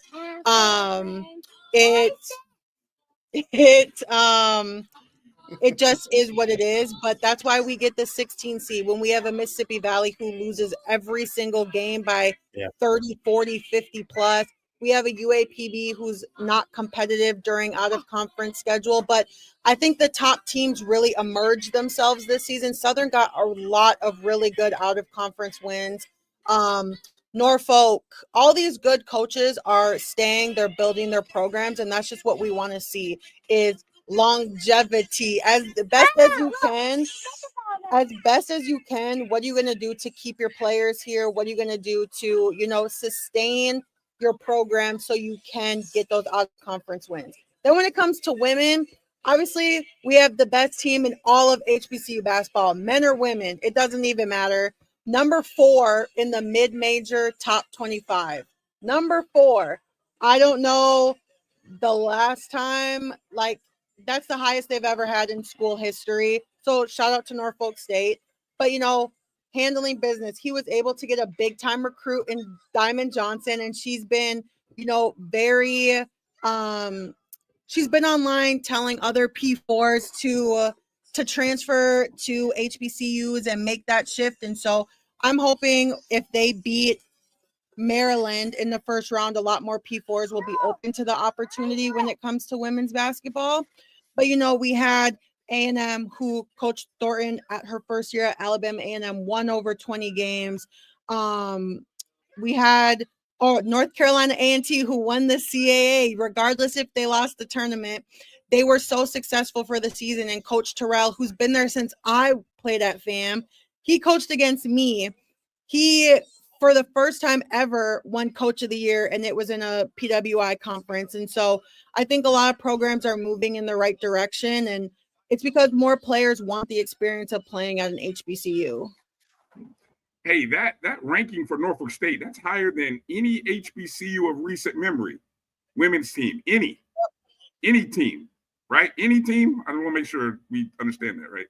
And that's why I really try and push people to understand. That's why it's so important we consistently talk about our teams on online platforms, because if you all those coaches who are on the voting panel, they don't watch HBCU basketball. It's not a requirement to be up and knowing about keeping up with the teams. And so it's important that we promote our own actively. And so that when coaches are scrolling online, they're seeing that. And to be honest, whether it's football, basketball, softball, bowling, baseball, any of the sports, that's why it's so crucial and important for us to use our online presence to publicize our own teams. Because if we don't, and we're not making these voting panels, these voting coaches, these committees notice our teams, they'll keep just, pushing them in the back of their mind because they've gotten away with that for so long. That's a good point, because that's why sometimes I know people might be critical when they see you get after schools about their social media, but what she just told you is why she does that. So it's not like you just coming after people, but it's really more of a, hey, let's step up our game because it all matters. And side note, just because I feel like I was public enemy number 1 on Sunday, I just want to say, after they won that game, if you go back to all the NCAA officials and accounts and people who are have hundreds of thousands of millions of followers, please look at the account they were tagging, because It was not Bama State sports. And I'm not being shady no matter what people say. I really do this because I care and I understand the landscape of college basketball and what recruits and people do. They were all tagging Bama State men's basketball. And that was my whole point. When people go and click the page and they see the last post is from 2023 when CJ Hines committed to the school, they're like, so, they don't keep up with their social media. They're not going to go searching around and trying to find other information. This is what is tagged by all of these other people. And the last information is from, I believe, May of 2023. That's why it's so important. We need individualized pages. If I'm a recruit, I'm a basketball recruit. I don't want to see softball stuff. I don't care who the bowling coach is. I don't care about anything regarding football. I'm a women's basketball player. I want to know how your women's team is doing. And I don't want to have to scroll forever to try and find when, their last posting was. That's why it's important to have individualized pages and a sports page for the sports lovers who care all about that. But the reality is they don't. All these people, they're going to tag the men's basketball account, the women's basketball account, because that's who's playing. It's not Bama State sports who's playing. It's Alabama State's men's basketball team that's playing. Ding. Beautiful stuff, Liv. Beautiful stuff. Kelvin, you want to finish up with any other questions, or you want to toss it over to Marcus? Let Marcus get in. Jump in there, Marcus. Let's go. Hey, Liv. Thanks for coming back on the show. Tell us in general, if you were to,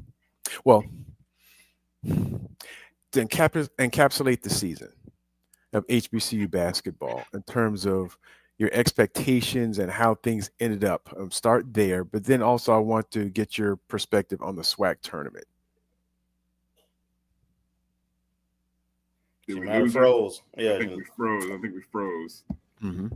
Or maybe hopefully she heard the question and nope. She might be able to jump back. I'm gonna come back to Liv in a second. Once I see her kind of moving around, she might have froze there in the background. Mm-hmm.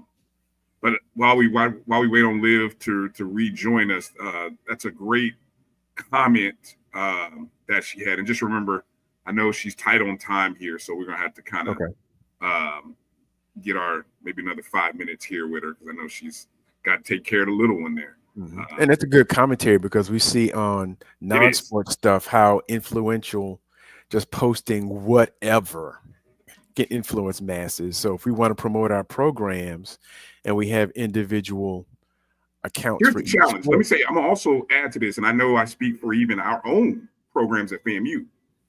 Sometimes it's hard because of there may be one particular platform, for example, Instagram, that you might catch updates on, but a lot of times the X Instagram account doesn't get updated at the same time.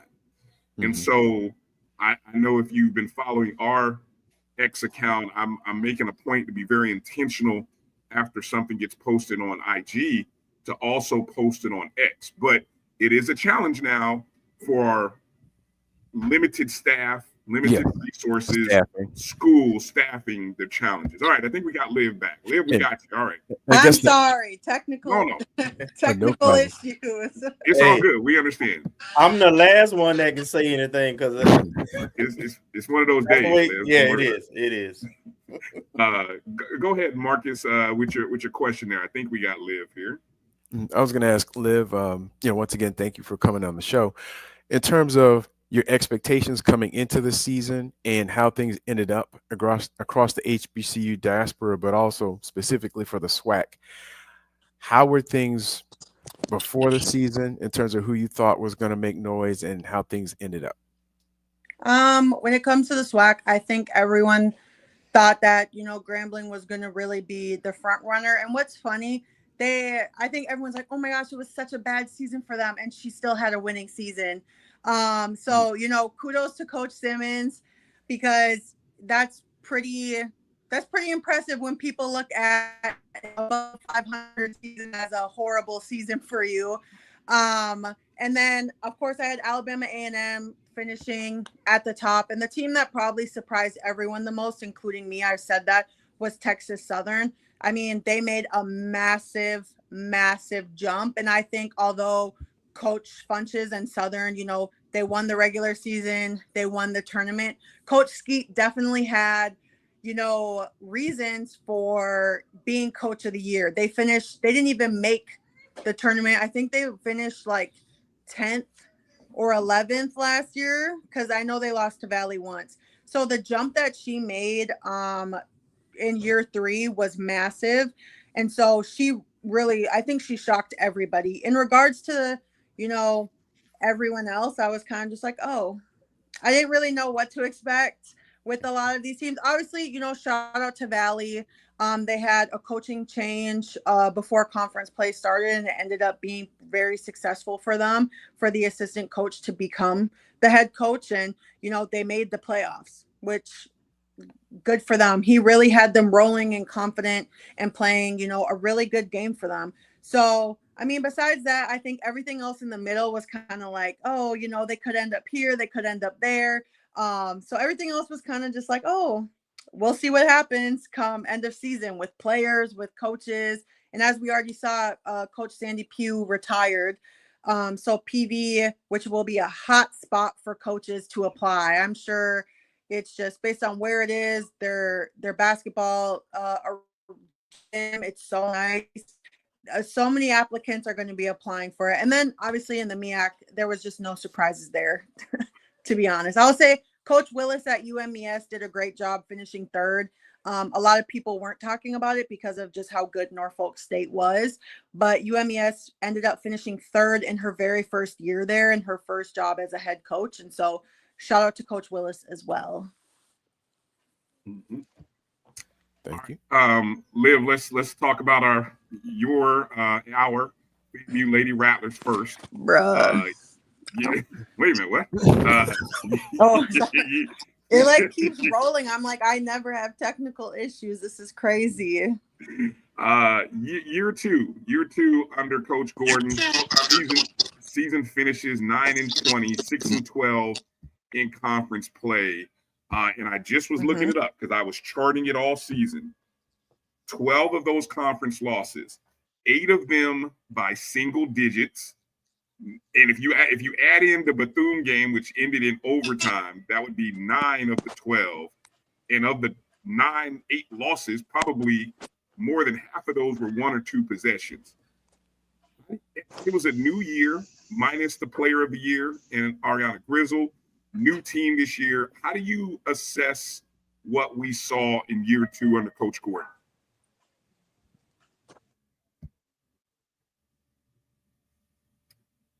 Are you on? You got you on mute. Wait, oh, we lost her. Okay, she's gonna try to come back again. All right, so we got Liv coming in here just a second. We'll try to assess year 2 under Coach Gordon, and then we'll get to asking her thoughts on the men's team as well coming up. And I know, like I said, we appreciate Liv and her time. Let's see. Okay, I think we got her now. Oh, we got you now? I feel like Kelvin right now. That's a good one. Did you catch my question there, Liv? I heard it cut off after Bethune. Just mentioning the fact that of the 12 conference losses, 8 of them technically were single-digit losses. If you add in the Bethune overtime loss, then that would have been a 9th, you could say. What's your assessment on this team? I mean, I'm going to get out of the way. What's your assessment of what we saw in year 2 under Coach Gordon? I'm trying. What? I'm just like, I'm not impressed. I think an issue that I was very vocal about last year, finding a post player that was not found.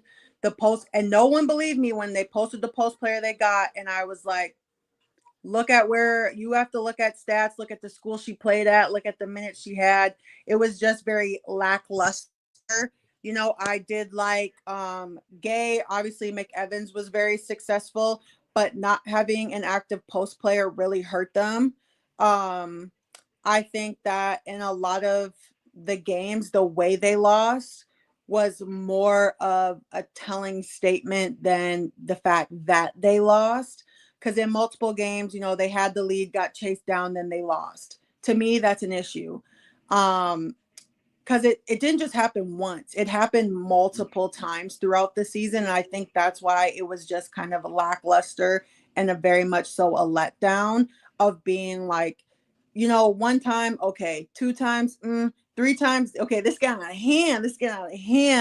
And so I'm interested to see who leaves the team or is, asked to leave, because that's the reality of the portal. I know a lot of people like to point at players and be like, oh, they're leaving. Players are asked to leave all the time. We don't know the ins and outs of these conversations. And so that's the reality. Players are asked to leave and players are told, like, say they want to leave. I think there needs to be a complete roster turnover. And it needs to start with a good post player. They just, for 2 years in a row, they have not had a post player who can give quality minutes on both ends of the floor. And the reality is Sydney Hendricks is not a 5. They play her at a 5 because she can be physical. But when you're getting down to the end of games and the nitty gritty, she's an undersized post player. And she's very I love Hendricks. I love her game, but she's playing out of position because that's where she's being told to play right now due to the bench roster. What is her last name? Alexander. She's more of a slasher. I personally wouldn't even play her at the 4. She's more of a slashing type of player. And oftentimes when she was out there, she was getting, and obviously she's a freshman.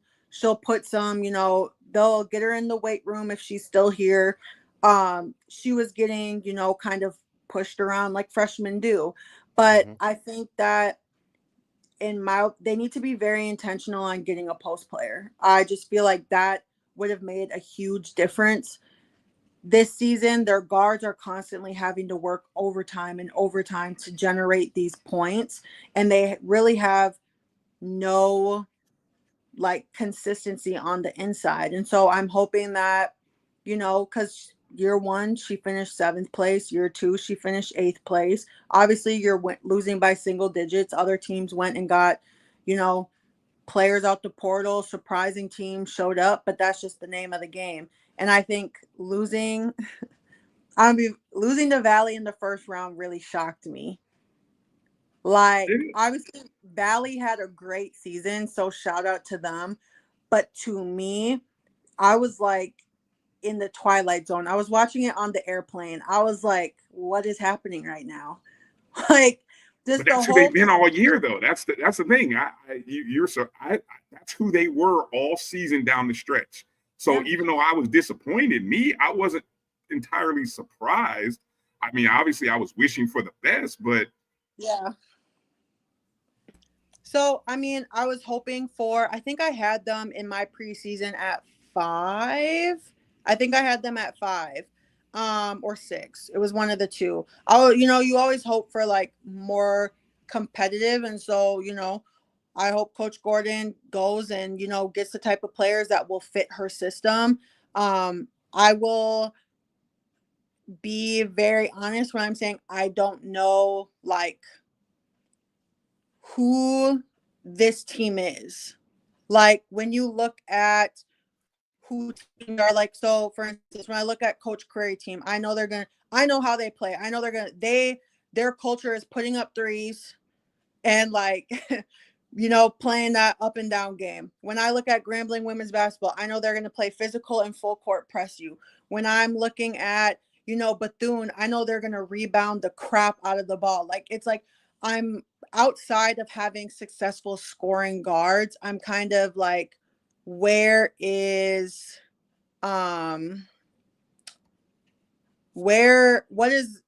is this team? What is the words I'm looking for? What is your identity? Yes. What is your identity as a team? Because both years it's been to be honest, Sabu really didn't show up every single game. It was very hit or miss. So it's outside of the one scoring guard, what else is there right now? What else are we building into this? So that is who you are. That's when players come in. It's you're doing this or you're leaving. It's very that simple. So I'm intrigued to see what happens in year 3. Everyone has injuries, so I hate when people say that because one, I'm very honest. I've never so one of the injuries everyone's talking about is Delancey. One, I've been very open that I thought when she wasn't injured, they played better with her off the floor because she got into these mindsets. It happened versus Howard. And then they had the little point guard, Purifoy, who got injured, which would have moved McEvans to the 2 and Sabu to the 3. But in retrospect, this is the team you recruited. If you're not recruiting depth, then that's what you have. Injuries happen in basketball a lot. And a lot of teams, especially in the SWAC, had so many injuries. And I know it's because of the grueling out of conference season. But this is what you recruit. So at the end of the day, if you're not recruiting depth at your point guard, at your wings, at your post, then that's you setting yourself up. I just have minimal excuses because I've seen other teams like it's next man up mentality, next man up. So I'm eager to see what happens in the off season. There was a player who she didn't play this year, but she played last year. She entered the portal. So I'm watching that portal tracker for everyone, seeing like who's going, who's coming, and so I think there's big opportunities on the table of now what are we going to do. This is she was on a 3-year contract if I'm not mistaken, and so this 3rd season would be the end of that contract.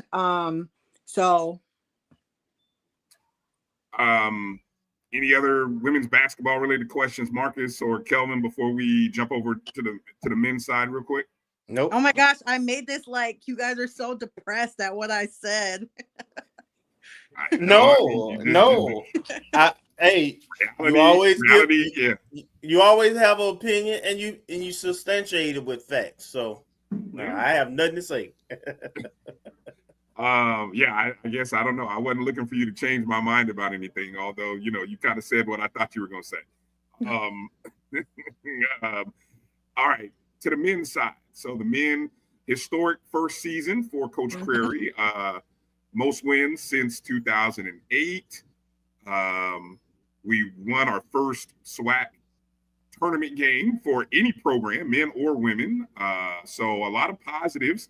We had the player of the year, had the newcomer of the year. What's your vow? What's your thoughts on the men's season? For year 1, I thought he did great. Understanding circumstances when he came, when he was on campus, he's been very he had no official visits. He had no NIL. So he was really working off of building relationships. So if that's what he could do in year 1 off of just building relationships and being competitive in the SWAC, and a lot of those games, they were I know he wishes he had some of those games back. And it didn't help that, Sterling was in.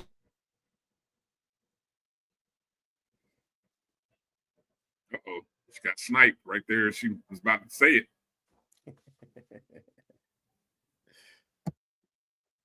Yeah, right as Sterling got hurt there at the end of the season. Yeah, it's tough. So when I know Mark's going to get in recruiting stuff when we finish this segment, but yeah, we got to touch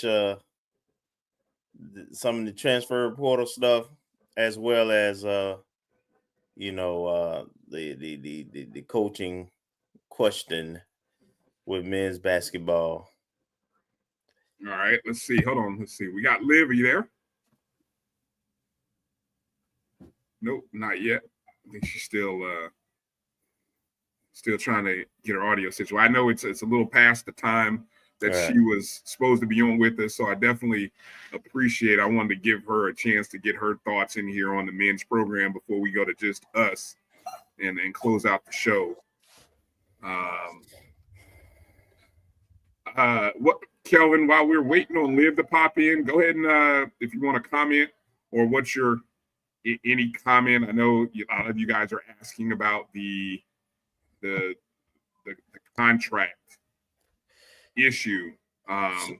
So the only thing I can say is that FAMU has done everything that FAMU needs to do. Coaches out recruiting for FAMU. Yes, it is. You haven't heard anything opposite or different, and until we do, we're gonna we're happy with the job he's done in year one, given the challenges, and we'll just proceed that way. All right, It'll work itself out.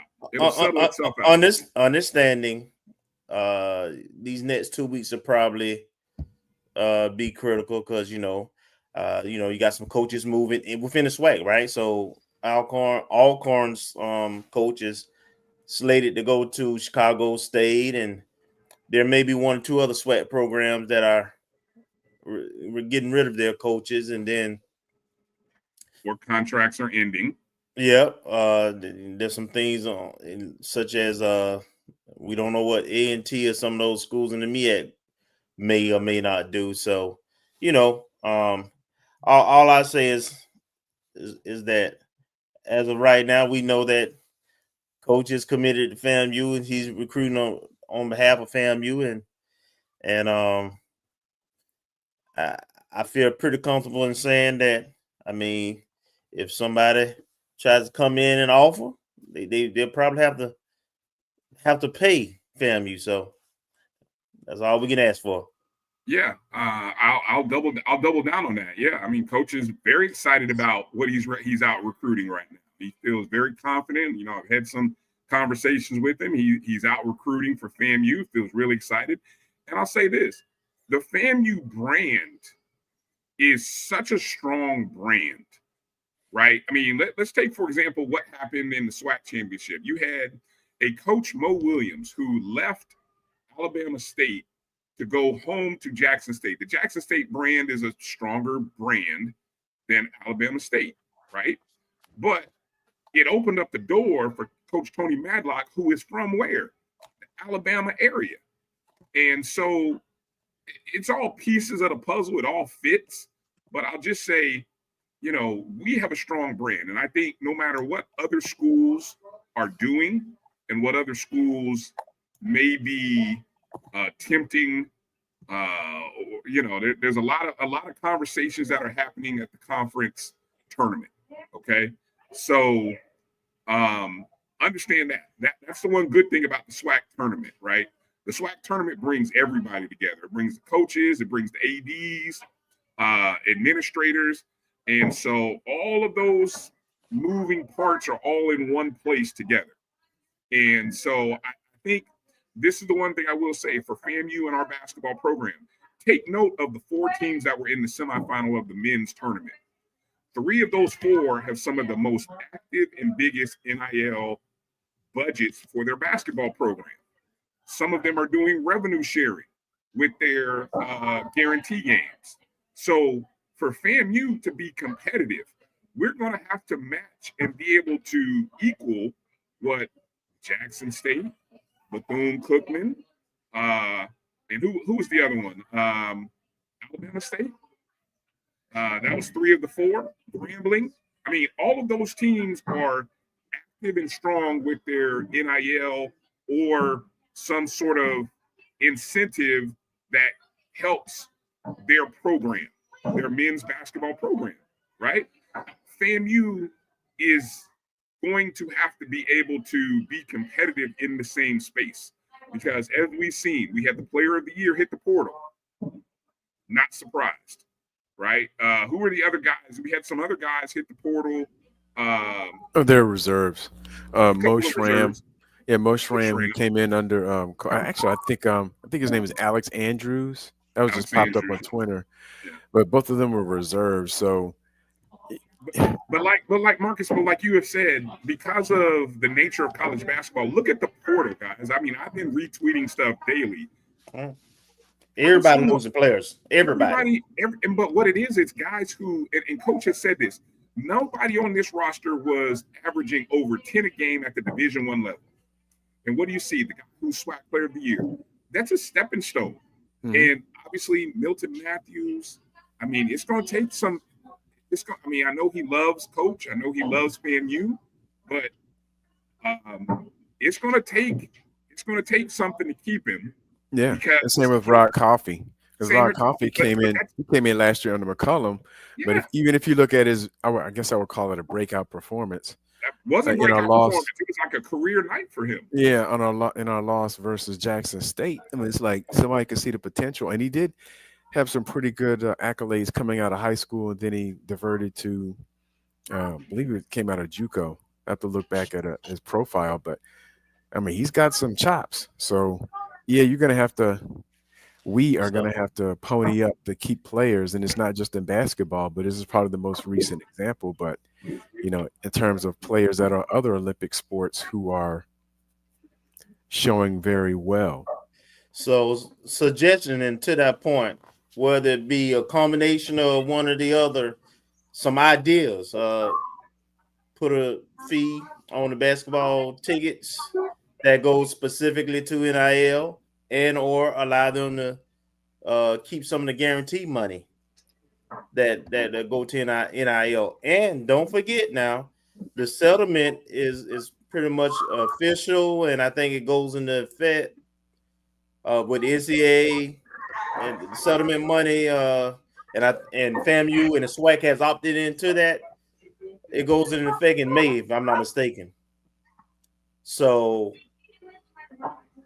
that's the new lay of the land, and we absolutely have to have a business model that keeps us, makes us competitive, first of all, then sustains that success for the program. Mm-hmm. And Kelvin, I wanted to ask, just because I'm still learning and trying to get clarity.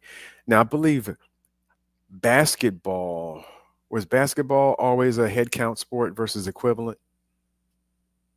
Yes. So I don't think in terms of the roster limit, it doesn't really impact basketball as much, with the exception you can't have walk-ons, but so you can't have like 17 players, but 15 scholarships and 2 walk-ons who are academic people. So you can have 15 hard count, right? No more than 15, but there was always 15 scholarships available, up to 15 scholarships available for basketball. No, I think basketball was scholarship. I thought was 12 or 13. I'm not sure on that, but I think it was a little less. Okay, I misunderstood that. All right. All right, we got Liv back. Liv, you made it back. God bless you tonight, Liv. We appreciate you. You guys know I never have these type of problems. I don't know what's happening tonight. It must be, I don't know. It's a full moon or something. One of those nights. We understand. Trust me. Kelvin's had it. I've had it. We've all had it. I don't know if you caught any of the conversation we were having regarding the men's. Anything you want to add there, or just your comments regarding the season? I know you had started talking about the season, but just in general about the men's program, FAMU men's season. Yeah, I mean, I think he did great in year one. That's what you want to see for a first-year coach, to come in and make an immediate impact, and that's what he did. I really hope that the FAMU athletic department decides whether they want to take men's basketball serious and make the true investment into that after seeing, the type of season that was had, because, it costs to keep people, especially people who are now being sought after by a lot of other schools who are coming with more than what, the salary he had this year. And I think both parties just need to come together and, make a decision that fits both of their needs. But it would be it would honestly be very sad to me if, oh my gosh, it would be sad to me if FAMU decided to not, make the investment in men's basketball and start over again, because that's, seeing the success and that could happen, you have to make that investment. And although, I love women's basketball, I'm a big proponent. We know that as of right now, for a lot of schools, men's basketball and football are the ones that bring in the money. That's not true for every school, but for a lot of schools, especially like mid-majors and other schools. But, I really hope that they see the possibilities of where the men's basketball program could go and see the value in Coach Crary. And because, listen, players want to come here. They want to be playing in a FAMU jersey next season. And so we don't want to wait till the last minute to make that coaching change and have someone start over super late. And so I really hope that they take the opportunity to really see what he did in year one, make that true investment, and allow him to really, make this program his own and build it to the level that we know it can be. All right, Liv, we appreciate you tonight. Thanks for everything. I know it's been a challenging night, but you're a soldier, you're a trooper. Thank you. I know right now we saw some updates. Southern's women are up at the half. BTA, they're up by 22 points. Yeah, sent them all the way to Cali to play a California team, thinking they was gonna let them slip up. And I tweeted earlier after I did my little March Madness post. I said Southern has the upper hand because of the way they play defense. And anyone who's followed Southern women's basketball, all of their scores are low. They're low scoring games because of the way they play defense. And that's why I'm so happy. But now I'm like, damn, the NCAA is going to stop putting HBCUs in the first 4 games because they don't want to pay them. They're going to start putting them in just a straight 16 seed and being like, ooh, too bad. Go play that number 1 seed. But I'm so happy for Southern. I hope they finish this game out there. I believe what I saw, this will be the first WAC women's basketball NCAA win in history, if I'm not mistaken. I think so. So I think you're on the side.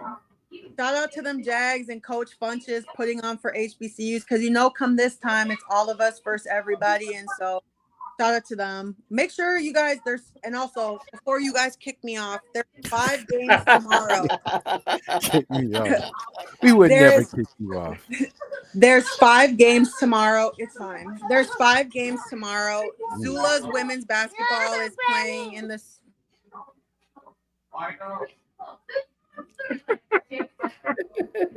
Zula's women's basketball is playing in the round of 16 tomorrow. You can watch on Urban Edge Network. Langston women's basketball are playing in the round of 16. You can watch on Urban Edge Network.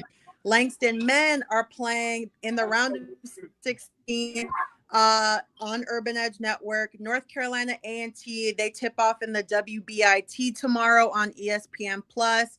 And Texas Southern hosts their first game in the WNIT. And Alabama State plays Auburn. So there's 6 opportunities for us to really put on and, make some noise as HBCUs. A lot of times people forget about our NAIA teams, but to have 2 women's teams in the round of 16, and Coach Vincent is doing it in year 1 as a women's basketball coach. He just switched from the men, is major. So make sure you're finding an opportunity to support these teams and, tune in. Because a lot of the opportunities are free to watch them, especially when it comes to NAIA, and you can really see some really great quality basketball. And also there's a SWAC player who is on that Langston women's basketball team. She played at Jackson State last year. And that wasn't like shade. I'm just saying there's connections between the two. She won Defensive Player of the Year in the SAC conference this year. So, we want to get those like Edwin said, get the viewing rating up and, boast about our teams as much. And I also saw, shout out to the FAMU Dayton chapter who made those goodie bags for the Alabama State men, because this is what it's about. We can bicker with each other all we want and go toe to toe, but when it's us, it's literally HBCUs versus everybody. So just make sure you're watching and tuning in, and there will be a lot of coaching changes coming this week, next week.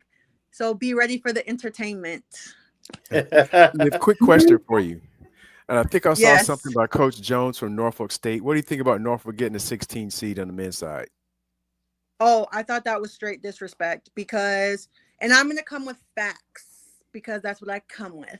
1, they beat High Point on High Point's floor, and High Point was a 13 seed. That's 1. 2, and this is no disrespect to Alabama State, but they beat Alabama State by 20 points, basically. It was like 17, so I'm going to round it up to 20 because that's what we do in basketball. Like, you got beat by 20.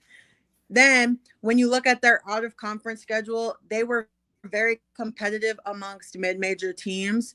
I think I didn't have them at a 16. I had them at least at a 15, maybe even cracking a 14.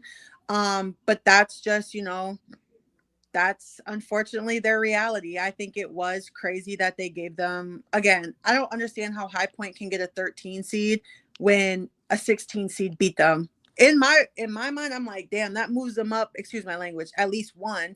Like, what are we doing here? His resume speaks for himself. And so although I'm disappointed, I really hope that they, they come out, they make it a game, and they have Florida on their toes, because that's crazy.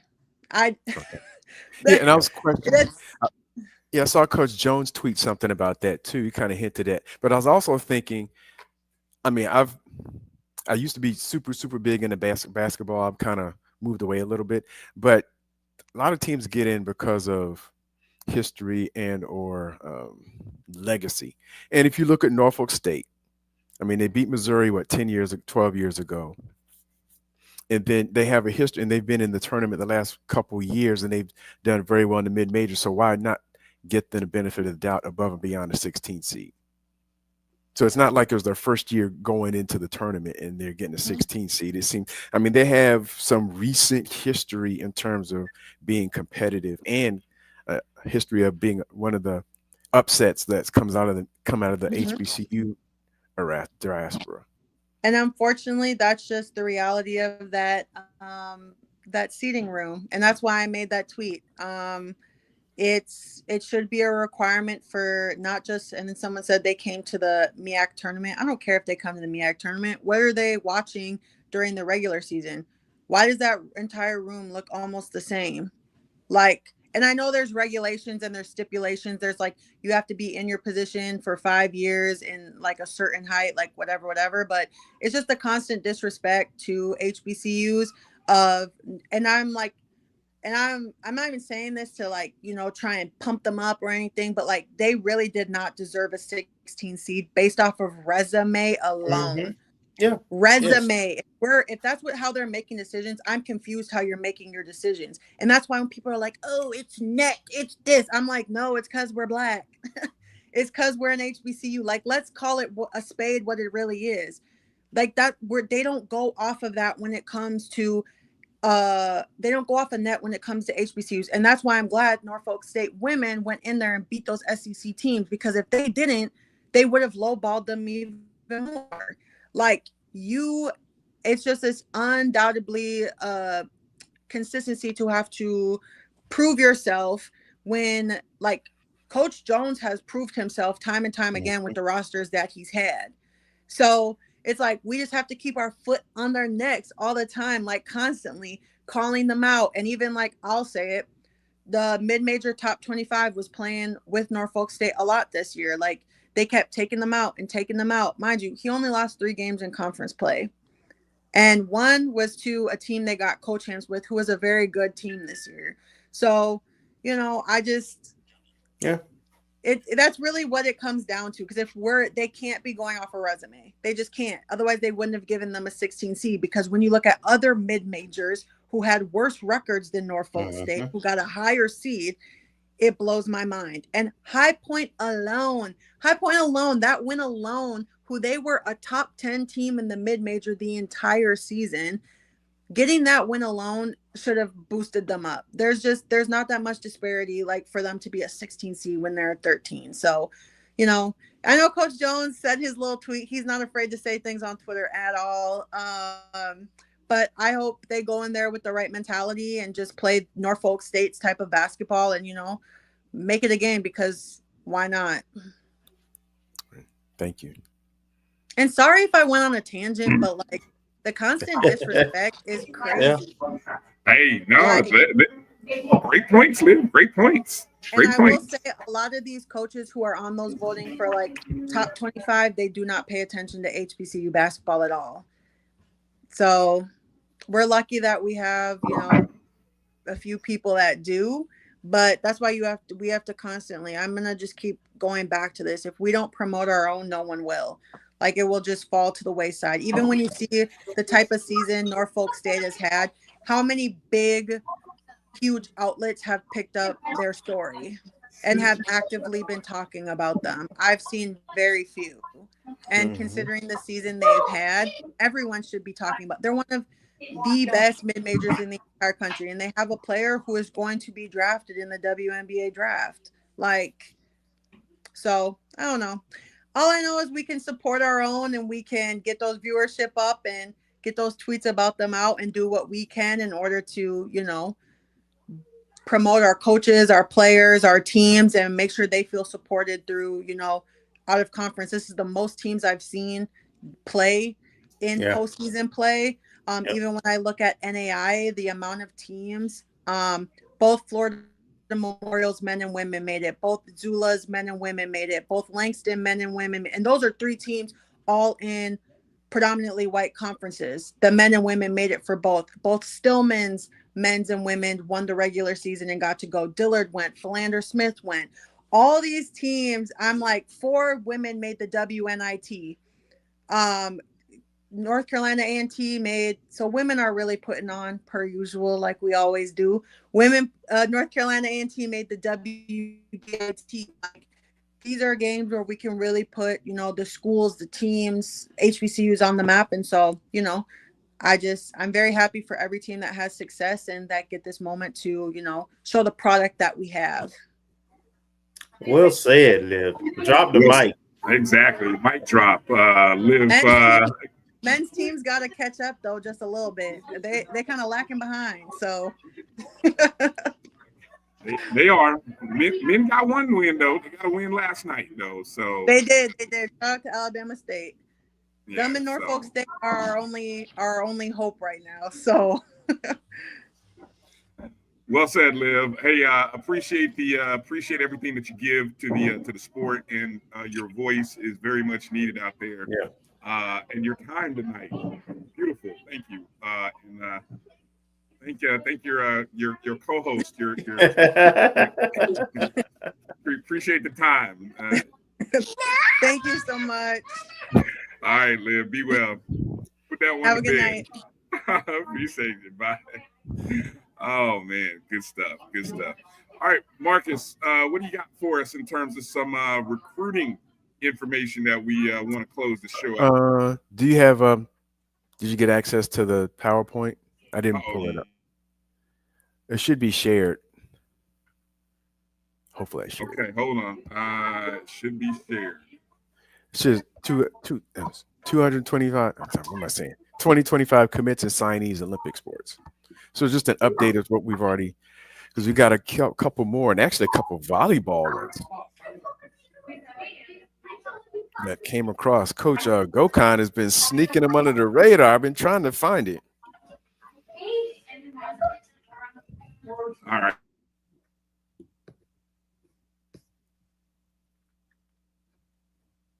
I'm here.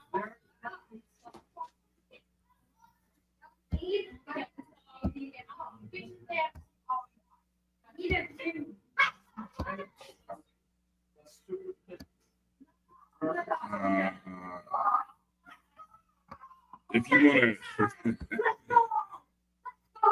is it not go sharing? ahead. Yeah, hold on, because you sent it to me with the share drive, and so now I gotta actually go here and find it here. Sorry. If you want to go ahead and start. I'll see here if this yes, I didn't find any new softball signees. So all of those are pretty much common. They signed in November. In volleyball, the first 2 signees we know about, Kristen Moore out of Virginia Academy and Victoria Santana, who's a transfer that came in for UNC Charlotte. She came at the beginning of the semester. But Brandy Boston, actually found her. She committed over the summer. She's from Sierra Canyon High School in Chatsworth. And I think we may have talked about her before because her older brother, I think Brandon Boston, plays in the NBA. I think he may be a reserve on one NBA team. But recently, I think as recently as last Friday, Alexandra Moore, the twin sister of our signee from at Virginia Academy, Kristen Moore. I think she committed to FAM, and she's a 6'2" middle blocker. So they both go about 6'2". And they made the VISSA Division II All-State Volleyball team as juniors, didn't make it as seniors. But so that's the Virginia Independent School Athletic Association. So they had some talent, and they made it to the quarterfinals for Division II Virginia Independent State Schools Association for their tournament. So they made it basically 2 rounds away from the title game. And coincidentally, when I saw that, they had clicked. They're actually following another person who just committed maybe a week ago. Her name is LaDonna Trantham, and she's out of suburban Chicago, Flossmoor, Illinois. She's a 5'9" middle blocker and outside hitter. And from her stature and maybe a couple of the articles that I've read, I don't want to put a jinx on her or anything, but she seems very athletic because she started out as a gymnast when she was younger, like in her elementary school. But I'd imagine if she's playing as a middle blocker outside hitter, that she may be very similar to Brooklyn Watts in terms of her athleticism, her vertical, and everything like that. And she was voted the Illinois Volleyball Coaches Association Class 4A first team, and she was also voted Player of the Year for her conference in the Southwest Suburban Conference. So this Kristen Moore, she signed in November. Victoria Santana, she transferred in the spring semester. So we talked about them before. The next one is the young lady from California. So middle blocker. So we're looking at pretty much 4 high school. So 4 high school signees and 1 transfer so far. Alexandra Moore is the twin sister who just committed last week, the twin sister of Kristen, who signed in November. And they both go 6'2", and middle blocker, outside hitter. And this is a young lady, LaDonna Trantham, that committed about a week ago. She was previously committed to, I want to say, Cal State Bakersfield, but she recently flipped over to FAMU. So that's some good news there. And Coach Gokhan did mention last time he was on, I want to say it was signing day. It was one of the days I couldn't attend, but I listened to it afterward. He said someone just showed up that week or was coming that Monday, and I don't know who that is just yet. But that sounds like it's implying like it's another transfer, but I haven't seen any commitment yet. If we skip down to women's basketball, which is a little further down. Yep. We know about Xana Justice. She signed in November, but her team, Milton High School, made it to the Class 5A state semifinals. And she was also named on the all-region first team for Class 5A Region 7 for Georgia. So she brings some height, even though, youth, no collegiate experience, but some height, some bulk in the middle. And so we know about her. Nia Rhodes, the next one, she signed as well. So this is someone we've previously talked about, but her team won apparently its 4th consecutive Division II state championship for the Tennessee Independent School Association. So, and she also was, I was looking for any accolades that she may have had, but once again, bringing some championship pedigree. And the next young lady, Brooklyn Swan, her team made it to the 3rd round of the Class 3A playoffs in North Carolina. And she goes 5'10", so I don't know if she goes a small forward, like a wing, small forward. I'm not sure what the thought is there. And the next young lady, which we just saw, and actually I think, Bryan, you sent this to me, so I followed up on it. Cornelia Ellington. She's a 5'7" guard out of Langston Hughes in Georgia. And her team also made the class, they made the Class 5A finals and lost to River Ridge High School in the state title game. But she made the all-region Region 3 basketball team and Player of the Year for Region 3. I don't think they've released the all-state teams yet. I was looking this evening before the show, but I'd imagine she would make a place in a Class 5A all-state team for girls basketball in the state of Georgia. And I think that's all the updates. I haven't seen anything from basketball or any of the other sports yet, but at least I wanted to update basketball with the 1 or 2 verbal commits since the last time we talked, and the volleyball with the 2 or 3. All right. Good stuff. Good stuff. So as you can see, women's basketball loading up, trying to load up for the future. We'll get into a little more conversation next week regarding the rosters, and we'll see maybe some more movement in the portal, because I think the portal officially opens up on Monday. So all of the speculation that's being reported, whether you follow Live or whether you follow other sites, they're putting a lot of names out there, but we haven't seen the official designations yet. That'll start on Monday. So, and then we'll see. So we'll have some more news next week. We'll be working on, again, trying to get our postseason interviews with Coach Gordon and Coach Crary over the next couple of weeks. So guys, be on the lookout for that. Might even be working on a special guest for next week's show. Our biggest guest yet. Now, we've had some pretty big guests on the show, but I think this will be top of the food chain type guest, right? I think so. Absolutely. It'll be a first. It'll be a first, right? Top of the food chain, right? And so it'll be huge. So just stay tuned.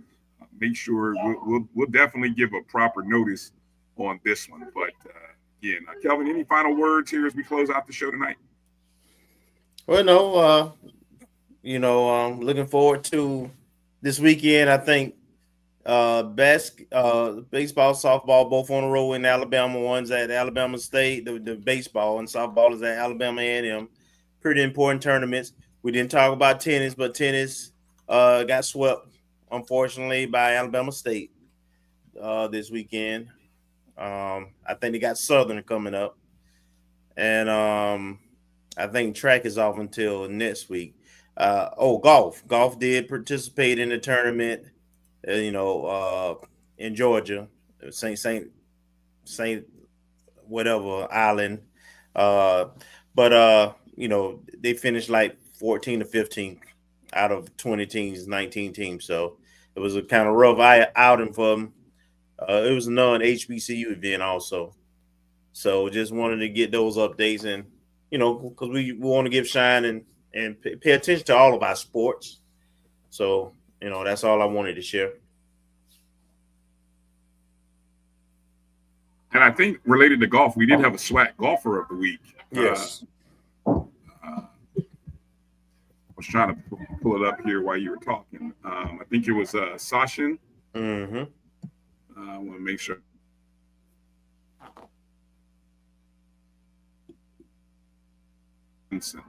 He was the SWAC men's golfer of the week.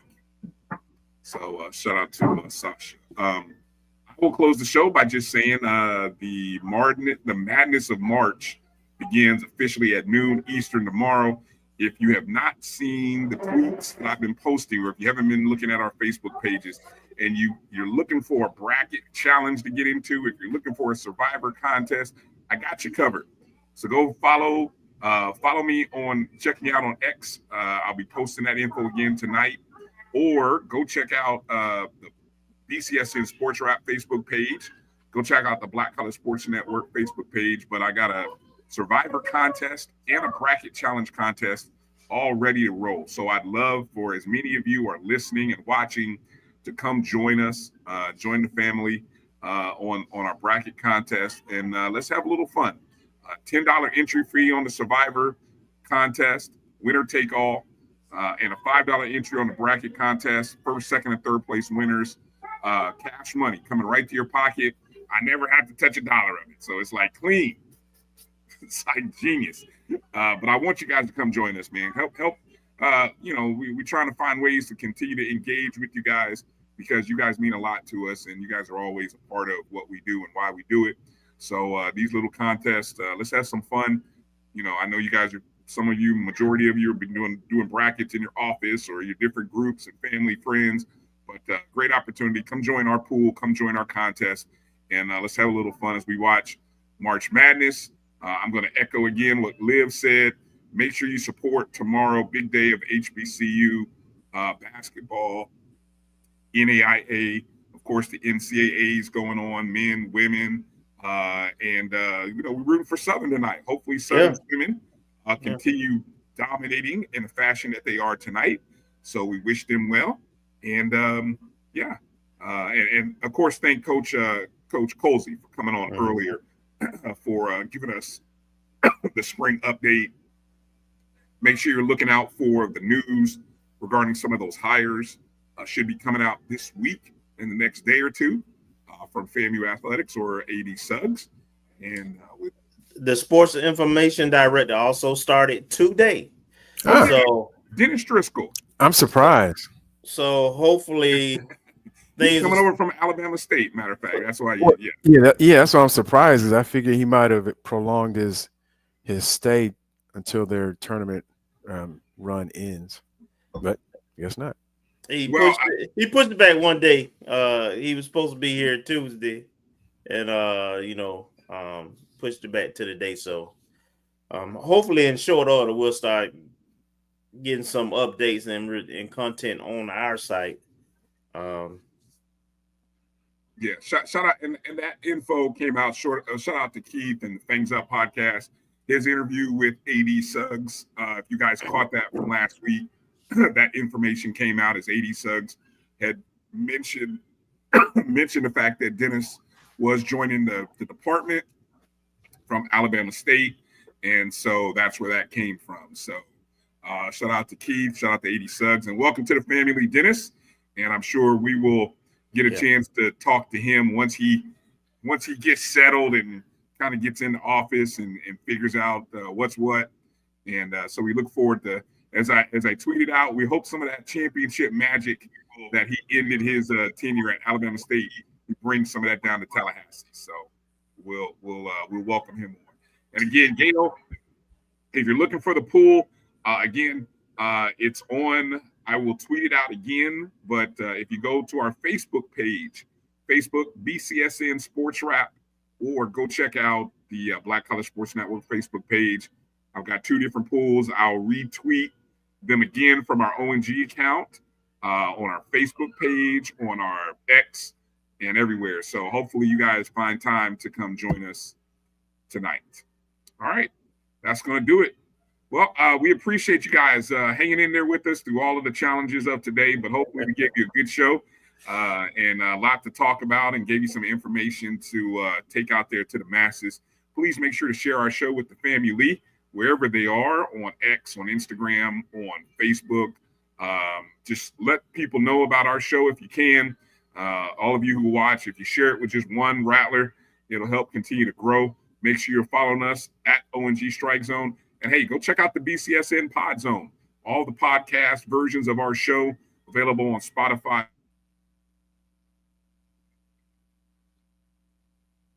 Yep. Caught him in mid-sentence. Yeah. All right. See, the good timing. All right. For Marcus Green, Kelvin Roger, I'm Bryan Fulford. Peace out. Things up. Strike hard, strike fast, strike often. And we'll see you guys next week. Peace out.